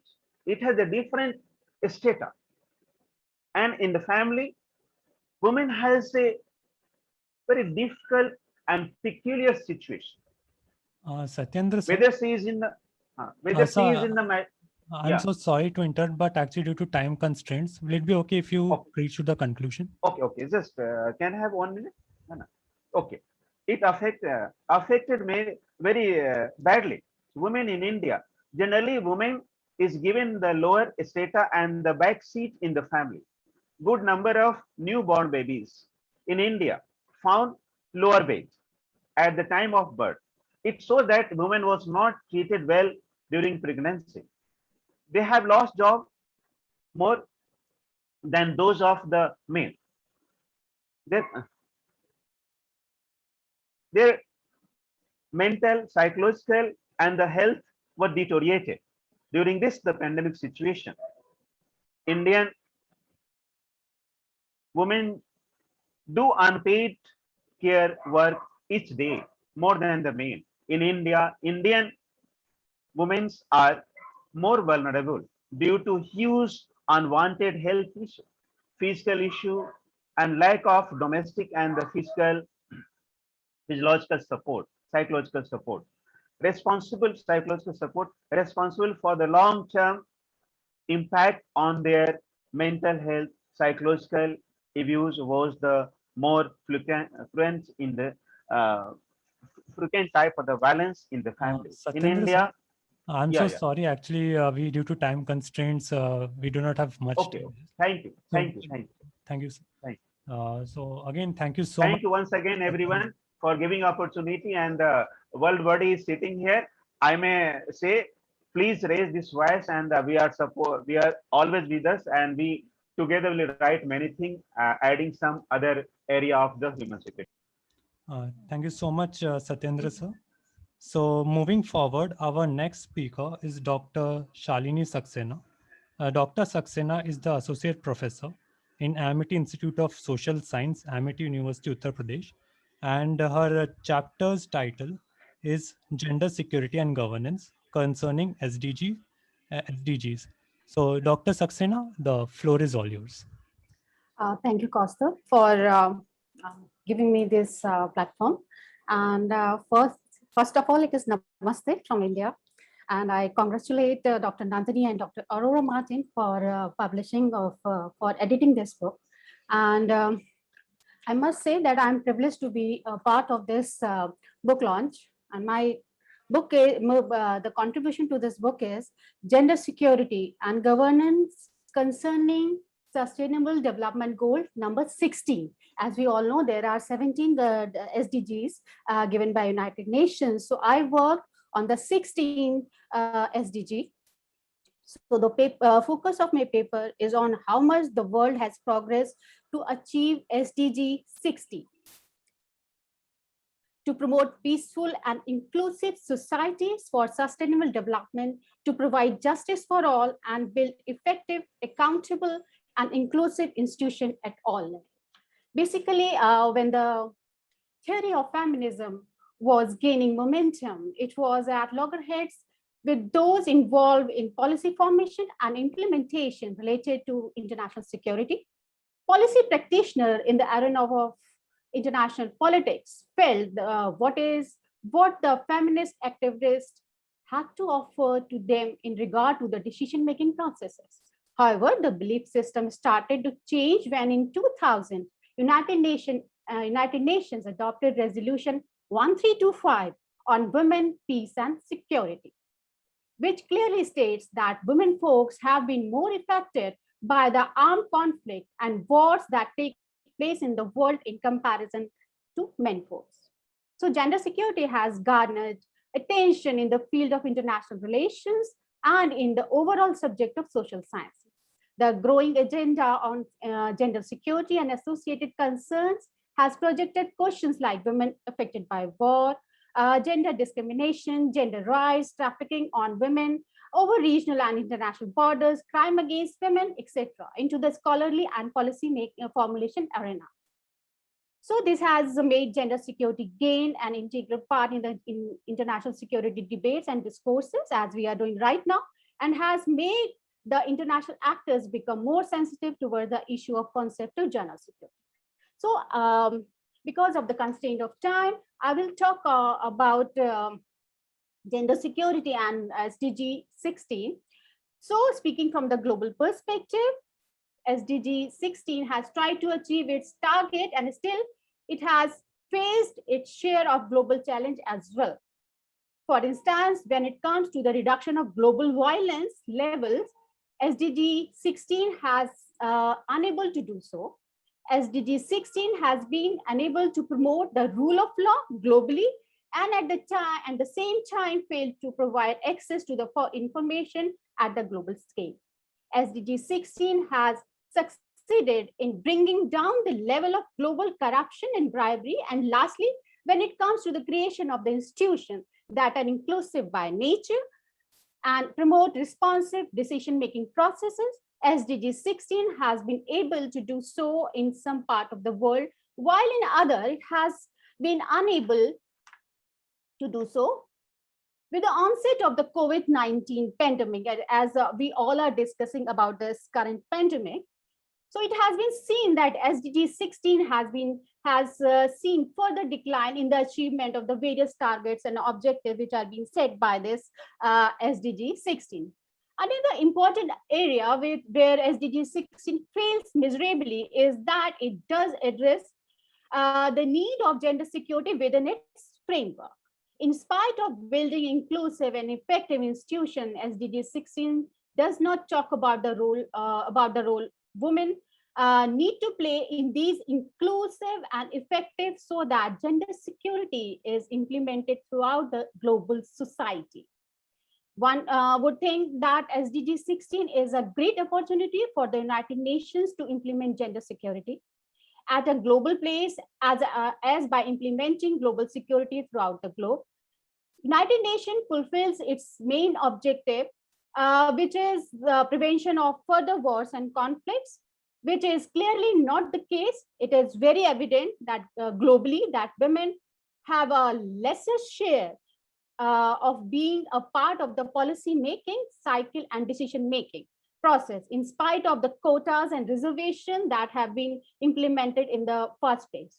So this clearly shows that gender discrimination is very much prevalent in the system, and that SDG 16 has been formulated keeping without keeping gender discrimination in mind when it comes to the creation of inclusive institutions. So that's all from my. I wanted to give you a glimpse regarding my chapter, which I have contributed to the book, and my greetings are there for to the chief guest Anca Dragu ma'am, again guest of honor Constinel Anuta sir, and guest of honor Dr. Alam Saleh. And I wish the program organizers all the best, and many congratulations on the successful conduction of this program. Namaste once again. Thank you so much, Shalini ma'am, for actually incorporating the issue of women with the Sustainable Development Goals. Because what happens that when we hear about Sustainable Development Goals, it just generally connects with more of the energy resources as well as the economic perspective. But the way in which you have actually incorporated the women's security, human security aspect to SDGs, it's really commendable, and I look forward to read your chapter. Thank you so much. Thank you so much. Thank you so much. So our next speaker for the day will be Dr. Madhurima Chaudhary. Dr. Madhurima Chaudhary is the Assistant Professor in Department of South and Southeast Asian Studies from University of Calcutta, India. And her chapter contributed is the policy application of security and sustainability of the environment. Dr. Chaudhary, over to you. Thank you, Kaustav. Good evening, good morning, good afternoon to all the distinguished persons all over the world, and my dear friends, and special thanks to Nandini for publishing this book and having a chapter in her book. And excuse for the background noise, it's raining very heavily here. So I'll just start. The topic today of my book chapter is policy application of the security and sustainability of the environment. The idea of sustainability rose to prominence with the modern environmental movement, which rebuked the unsustainable character of contemporary societies where patterns of resource use, growth, and consumption threatened the integration of ecosystems and the well-being of future generations. Today, sustainability is broadly thought to require valuing not only ecosystem health and economic development, but also social justice. The meaning of social justice has been defined about as precisely as the meaning of ecosystem health. Environmental security, a concept complementary to sustainable development, investigates the heightened vulnerability people have to certain environmental stresses, which may be due to natural processes and phenomena as well as to unsustainable social activity.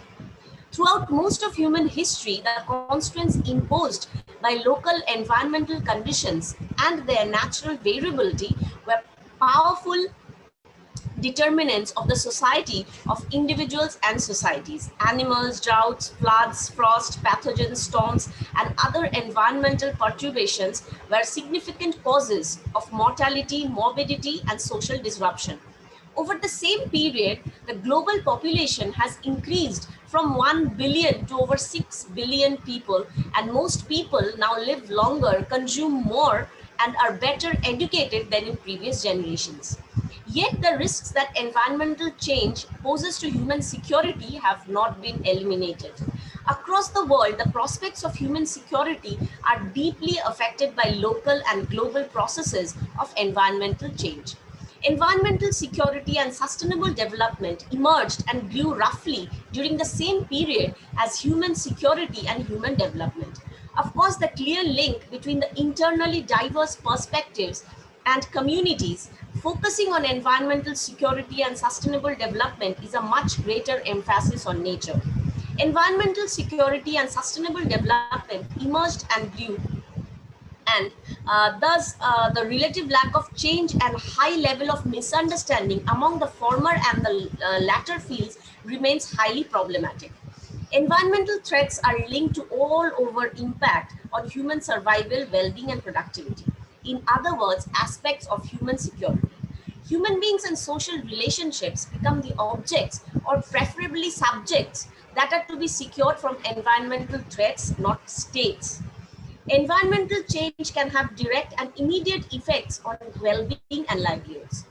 For example, a water scarcity may not cause war, but still endanger security by contributing to dehydration-related death, reducing food production, and undermining the livelihood opportunities. The environment impacts human survival, well-being, and dignity, all aspects of human security. But this is only one of 5 pathways by which the environment impacts people. The other 4 are multi-impact, multi-subject, and multi-scale and multi-temporal effects. Environmental change can have a variety of impacts ranging from health to economic productivity to political instability and so on. Environmental threats can also affect a diversity of subjects ranging from individuals, families, communities, social organizations, and various identity groups, diasporas, not geographically concentrated, governments, and biological species of various kinds. Now, the concept of human security has... Dr. Chaudhary, I'm so sorry to interrupt, but you will have to conclude in 1 minute. Actually, it's the last minute, right? Okay. Now, given the urgency of the global environmental crisis, the transition to sustainability is proceeding much too slowly for comfort. Apart from a confusing diversity of definitions and a much too long list of do's and don'ts, a major hindrance comes from the widespread misperception that sustainability is a concept too academic, too abstract, and relating too far into the future to invest much personal initiative into. Now, lack of environmental sustainability will jeopardize not only natural resources, but also health-related issues and economic security. At the global level, the problem will increase more because of the demographic differences between countries exploiting natural resources. Environmental change is linked to human security and definitely opens up certain policies and development which can be taken up by the countries. The global environmental change actually challenges the equity and equality among countries as well as gender. There can be different sustainability related NGOs to work by the side of the government and spread awareness. Thank you. Thank you so much, Dr. Chaudhary. You have actually rightly pointed out the importance why the policy making needs to be changed and what kind of importance it needs to focus on. So thank you, ma'am, again for your presentation. And moving on, our next speaker will be Dr. Sangeeta Jha, who is who is the assistant professor in Department of Geography in the Maharashtra Sayajirao University of Baroda, and Mr. Bhargav Ghosh, who is from the Department of Geography, is in the Central University of Punjab, India. Their contributed chapter's title is Urban Green and Open Spaces for Human Well-being During Pandemic. So now, without taking any much more time, I would now request the honorable speakers to please take the floor. Mr. Bhargav, I think you are Yes. speaking. Okay. Good morning, good afternoon, and good evening to all the hosts and honorable personalities. And thank you very much for giving me this opportunity for accepting our paper. Our topic is on urban, green, and open space for human well-being during the pandemic. So, our actually with the our expansion of the urbanizations and human civilizations in after the emerging of the industrial revolutions, these urbanizations are growing and destroying the nature. But people when they realize that they need actually the nature, the green space in the urban. They started some space allotting some spaces for the green areas like parks, the public places like parks, gardens, and zoos in the case of urban life. People are especially interact themselves in the urban areas in the playing. Children are used to playing. Old people are used to go there. Even the people in the middle age of every middle ages go there for various of to get to psychological strongs for their own and for well-being of the human health, mental health. And according to the bifurant hypothesis, if you see that people when they come in contact with the nature, they are mentally are very well health and they're mentally more strong and well children are well disciplined according to bifurant hypothesis. In this polluted urban, in interurbans, people get a great air, pollutionless air in this green space. But due to this advent of grand pandemic of novel coronavirus, since January 2020 in the People's Republic of China, then in March India, the lockdown was imposed, and then the relation between the people and social interaction peoples and this green space in the urban life get cut off. From this, peoples are actually suffering from psychological disorders. Without very psychological disorders, many researchers say that the childrens in the urban peoples, the urban childrens are actually facing the natural deficits, the nature deficits disorder due to lack of coming in nation contact. And in this entire pandemic situations, peoples they are actually facing from various psychological mental traits from different types, like they get infected from the virus, they come in the infections, the more panic people get, more panic in this. And people's opportunity in the urban life to get the pollution less in air, in their joggings, in their different activities which they have occurs in the green space. Not only this, the pollutions also green space play an important role in constructing the carbon areas, 40% of carbons in the urban. But in personally, if you say that people are much more interest rising the trace in them in rising much more when they come in not in contact with the screen Mr. Bhargav? urban space. Yes. Yeah, sorry to interrupt, but you just have 1 more minute left. So if possible, Sure.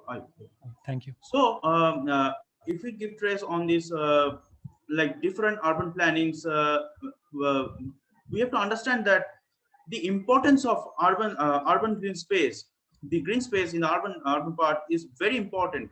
So if we take the SDGs of 3 and last one is 11 of better and sustainable urban plans and community life, we have to understand the future urban planning with more green space. But reality is that in recent 21st centuries urban plannings, there is a green space, but implementations is very low.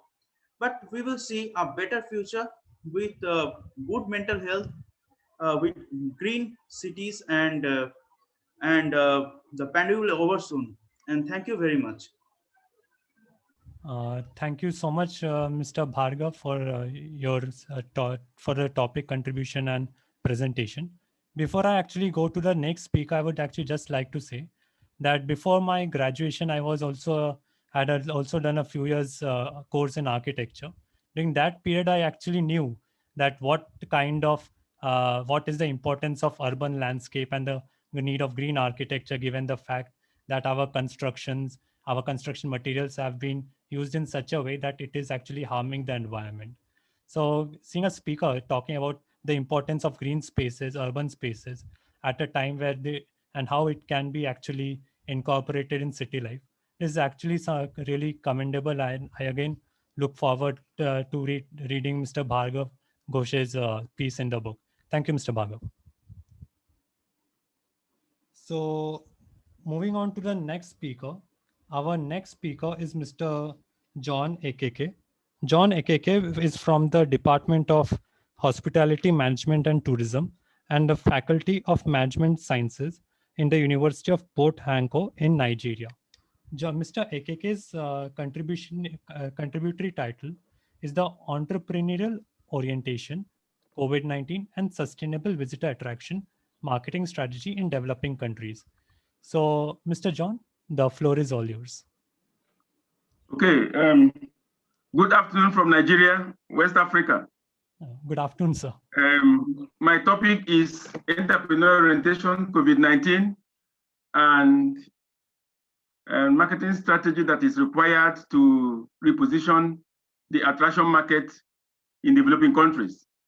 Now, essentially, we are all aware of the devastating effect of the COVID-19 pandemic all over the world and what it has done to the tourism industry, especially the tourism attractions, which can no longer function. So the essence of our paper is to ensure that those who are running tourism attractions in Nigeria and all other places all over the world will be able to reposition the visitor attraction market in order to ensure the safety of lives of the tourists who will be coming to their attraction sites. And that is why, if you look at our paper, we had to come up with a marketing strategy, that will be able to ensure that this is properly achieved.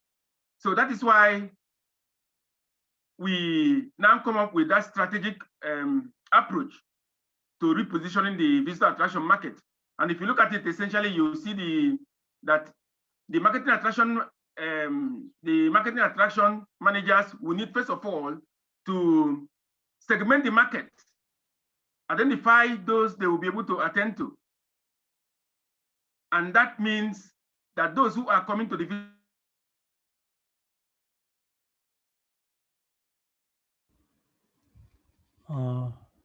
Dr. John, are you there?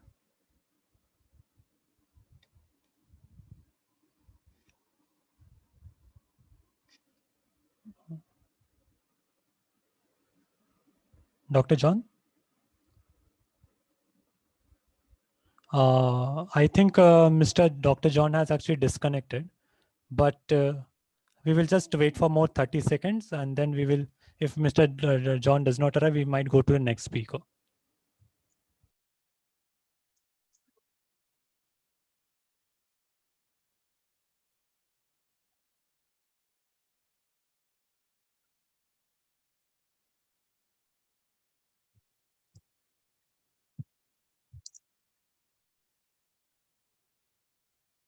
Yeah, Gustav, it sounds like he was disconnected. Yes, ma'am. We can move on to the next contributor, and then sure, ma'am. And then go back to him if he's able to join us. Sure, ma'am. So our next contributor is Mr. Let me check. Yeah. Our next speaker is Mr. Souvik Mukherjee. He's the Assistant Professor in Economics and Faculty of Commerce and Management in St. Xavier's University, India. And his contributory title towards the book is the Foreign Contributions Regulation Amendment Act of 2020, Human Rights and NGOs. And this has been a collaboration with Ms. Neha Singh, who also is the Assistant Professor in Law, Faculty of Commerce and Management, in St. Xavier's University, India. So, Mr. Soumik Mukherjee, the floor is all yours. Thank you. Am I audible enough? Yes, sir, you are audible. Yes. Thank you. Very good evening, morning, afternoon to one and all present here. Thanks to the team for having us here as a part of the book launch event. It has really been a wonderful experience listening to the speakers. I would really like to keep it short and just brief about what we have done in the contributed chapter. This, as has been mentioned, this is a collaborative effort with my co-author, Professor Sneha Singh. Now, what we did was the Foreign Contributions Regulation Amendment Act 2020 came into the limelight in the month of September 2020 and brought the limelight back on the concerns of voluntary organizations. And in this paper, we have basically argued why the amended FCRA is a move towards, whether it's a move towards a controlling measure rather than a regulatory measure in the light of the amendments brought in. So we give a NGO perspective and a human rights perspective to this story. Now, with non-governmental organizations seeing the provisions as kind of obstacles in ability to collaborate and conduct research in critical fields, the focus of our paper on the issue of subgranting, that is, there is a cap of 20% imposed on the use of foreign contributions for administrative purposes as per the new regulations. Now, this actually has a crippling effect on the NGOs from making progressive ventures. And smaller NGOs working at the grassroots level become all the more, and it becomes all the more relevant for them. Now, for these smaller NGOs operating in the rural areas, they don't have much infrastructural support when they raise funds from all over the world. And they raise funds from all over the world through big NGOs. Now given this, this constraint kinds of makes it infeasible. Now, what we are kind of trying to do here is we are arguing that whether the tightened noose on the NGOs will increase threats to political and economic security, with the smaller NGOs vanishing, subsequently leading to a persistent rise in poverty and unemployment levels and an economic threat to human security. To a certain extent, political repression can be called as an abuse of human rights as well, because I would just like to share, I think many of you are already aware about this, but there was a kind of comment that was made by the sorry. There was a comment that was made by the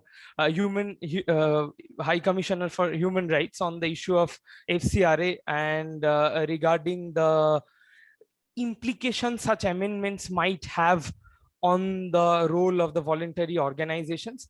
There are several questions, but what we kind of summed up with is that there is definitely a need. We are arguing for this, that there is definitely a need to kind of regulate the NGO funding. While some organizations have zealously worked and contributed to the welfare of the society, few have maintained bank balances abroad with lesser participation in the concerns of the civil society. Now, there is indeed a role to play and there is a need for regulation, but at the same time, what we don't know how it's going to take shape, but what our contribution is that at the same time, at the policy level, one should understand and address the concerns of NGOs as being responsible. So you should not burn the house to kill an insect. So in the name of transparency, regulation, and accountability, what is not expected is the transformation of a liberal democratic architecture into a form of a controlled regime where voices of dissent and as a public good in a democracy from the most marginalized sections of the society are not heard. But a word of caution, governments have been extremely wary of this role of civil society, and as responsible citizens, I think we know in which direction the wind has blown.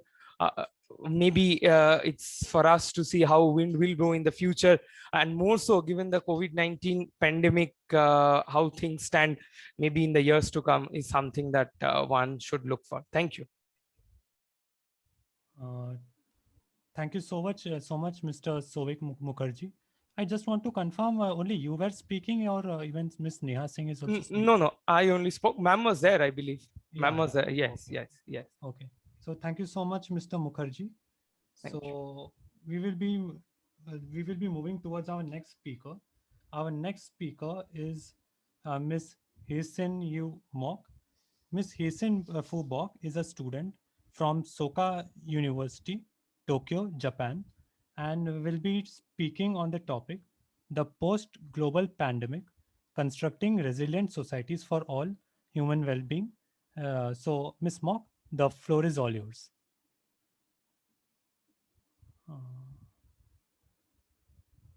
Miss Mok, are you there?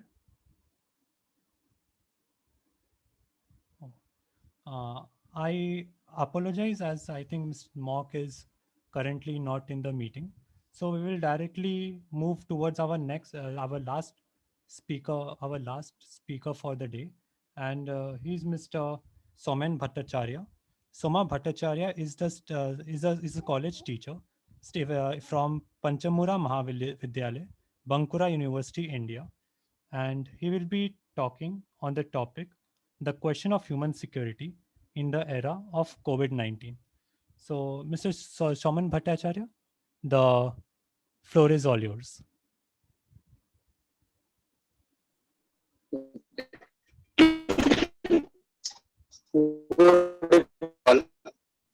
To the committee, including Nandini ma'am, for giving me the opportunity to attend this beautiful event today. Also, many thanks to Institute on Security and Governance for publishing the book so beautifully and on time. Today is a very happy day for everyone. After a long time, we have been able to come together again. It is clear from the main title of this book, Changing Dimensions of Human Security in Contemporary World. We know how relevant this discussion is at the situation. We also know that the most issue today is to kill human life. Today, the whole world is devastated by the COVID-19 pandemic. About 37,59,000 above people have the biggest challenges facing the world right now. Through my chapter, I have tried to highlight different areas of human lives and discussions on how to make human lives more secure.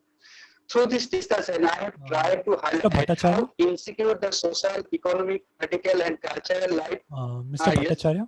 Yes, I'm so sorry, actually, due to yes. network issues, your voice is not clear. Could you sit somewhere else with a good network coverage? I think your voice is not clear. Oh. Yeah. Am I audible? Hello. Yes, sir. Hello. Yes, sir. Now you are audible. Yeah. Through this discussion, I have tried to highlight how insecure the social, economic, political, and cultural life of the people has become in the COVID-19 phase. In the third world countries, women are already far behind men socially, economically, and politically. Their conditions more worsened in the pandemic period. I highlighted the movements in contemporary society. Mr. Bhattacharya? We know education is an essential means of security of human life, but in this pandemic situation, yes? Sorry to interrupt again. Could you actually yes. switch off your video? Maybe that after that the voice might be clear. Okay, thank you. Yeah, now it's clear. Am I audible? Yeah. Your voice From is the clear. book that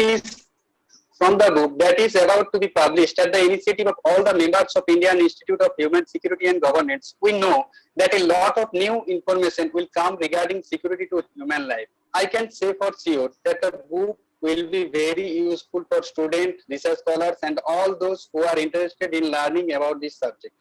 We hope that many more new topics like this will be discussed at the initiative of Indian Institute of Human Security and Governance. In this way, on the one hand, as we get the opportunity to publish the writing, a lot of new information will also come up for the future generation. I have nothing special to say more. With the overall success of the event, I am concluding my speech by sending my best wishes to Indian Institute of Human Security and Governance, and special thanks to Nandini ma'am. Thank you so much.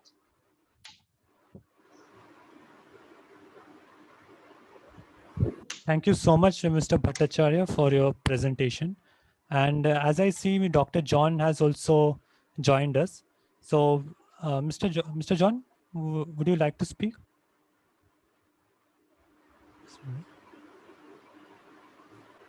Thank you very much. Yeah. And I Yes, sir, you can continue. By that break in transmission. Oh. So, like we are saying, what the visitor attraction market entrepreneurs need to do is to establish or develop a workable marketing strategy that is COVID-19 compliant. And this will enable them to deliver value to their customers, who are, of course, the tourists, and also be able to capture value in return, to the organizations. And that is why we are saying that this marketing strategy approach, which is the STP plus branding plus the marketing mix elements, should be properly adhered to. And that means they should be able to, first of all, determine the type of tourists they want that will be able to come to their attraction sites. And of course, it should be those who are COVID-19 compliant, those who are able to maintain all the COVID-19 protocols. Then they should be able to rebrand their visitor attractions. And what do we mean by this? They should be able to come up with all the communication tools, that will be able to communicate to their target market what they are offering and how they are offering it and how they are going about it.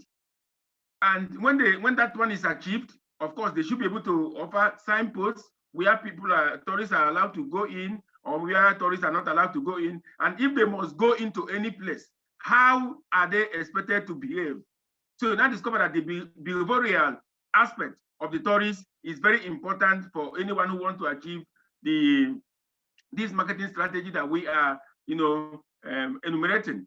And going forward, you now have the marketing mix elements.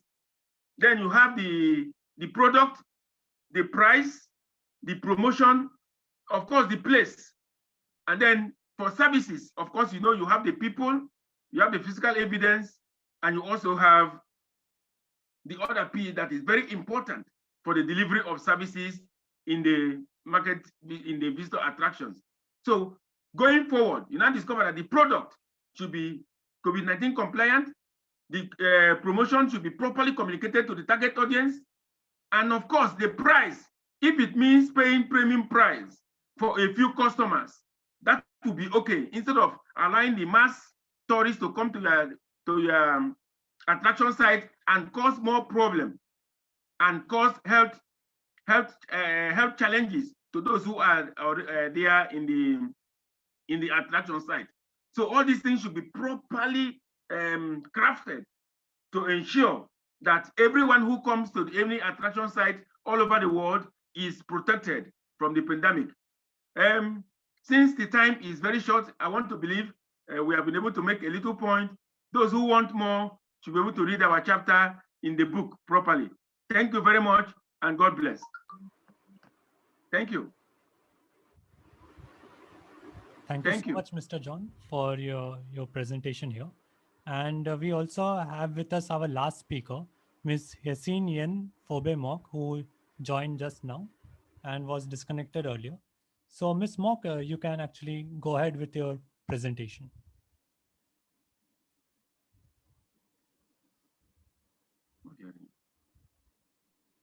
I can't hear you. Das, I can't hear you.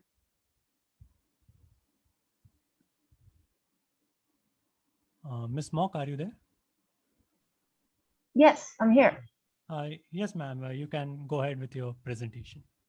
Oh, I I didn't know I need to present today. Oh, you can just speak on your topic actually. Oh, okay. Actually, I'm not in the right space. I'm actually outside. So I can't really, sorry, I'm actually outside, so I can't really share much. Sorry, I totally am not aware. I thought it's only authors who said they're gonna speak. Okay. You are one of the author. Actually, your article got included in the book. Yes, correct. I think I messaged you because you said if authors want to speak, they can choose to. Yes, yes. Yeah, and also you wrote that you want to speak. So that's why your name is in that. Oh, But, no, I actually didn't say I was going to speak. I think that's a misunderstanding. But if there's another chance in the future, I'll definitely like to. So I'm so unprepared. Oh, no issues, ma'am. No issues. So sorry. Thank you so much for this Completely opportunity. fine. It's completely fine. So with this, we actually conclude our contributors session now, and I would actually like to thank everyone for giving me the opportunity to hear the different aspects in which everyone has contributed, and everyone has actually researched on various aspects of the human security. And I would also like to thank you, Nandini, Dr. Nandini ma'am, Sean Abagas ma'am, and also Dr. Aurora Martin ma'am, for giving me the opportunity to hear all the speakers today. With this, I would like to invite Dr. Nandini Basistha ma'am, who is also the editor of the book, to give a small vote of thanks. Dr. Nandini ma'am, over to you. thank you, Kaustav. So it's time to end the session. It was really so engaging and enriching. And I heartily thank all the distinguished speakers from different parts of the world to manage time to attend this program in such a short notice. Actually, when me and Aurora thought that we will do this program one day prior to the Child Security Day, which is on the next day. Only I think 10 days left or 12 days left, and then we started to write letters to all the contributors and all the distinguished speakers, and all said that okay, we will come, and it's like happening now. And it's really I'm thankful. I think all the organizers are thankful to all the contributors, distinguished guests. I especially want to thank Honorable Anca Dragu, President of the Senate of Romania, Constinel Anuta, Diplomat, Romanian Delegation to Nato, Brussels, and Dr. Salah, lecturer in Indian Studies at Australian National University, for giving some new thoughts about the changing dimensions of human security. And I think while we are writing the next article or editing the next book or going to organize the next conference, we can think about all these new aspects.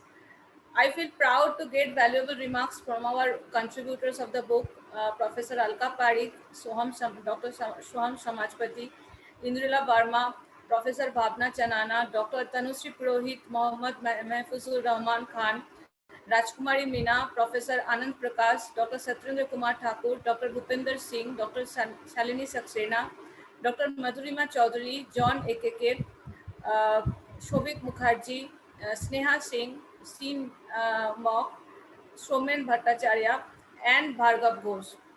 I congratulate Honorable Aurora Martin ma'am for editing book with me. I know it was a mammoth task, but in spite of having a busy schedule, she gave time, and now we have the book in place. So thank you. And I want to specially thank Sean Abegas, who is founder and executive director of International Institute of Human Security USA, for collaborating with us and helping in organizing such a high level program in such an organized manner. And also IIHS was collaborator in the conference of November on human security and pandemic.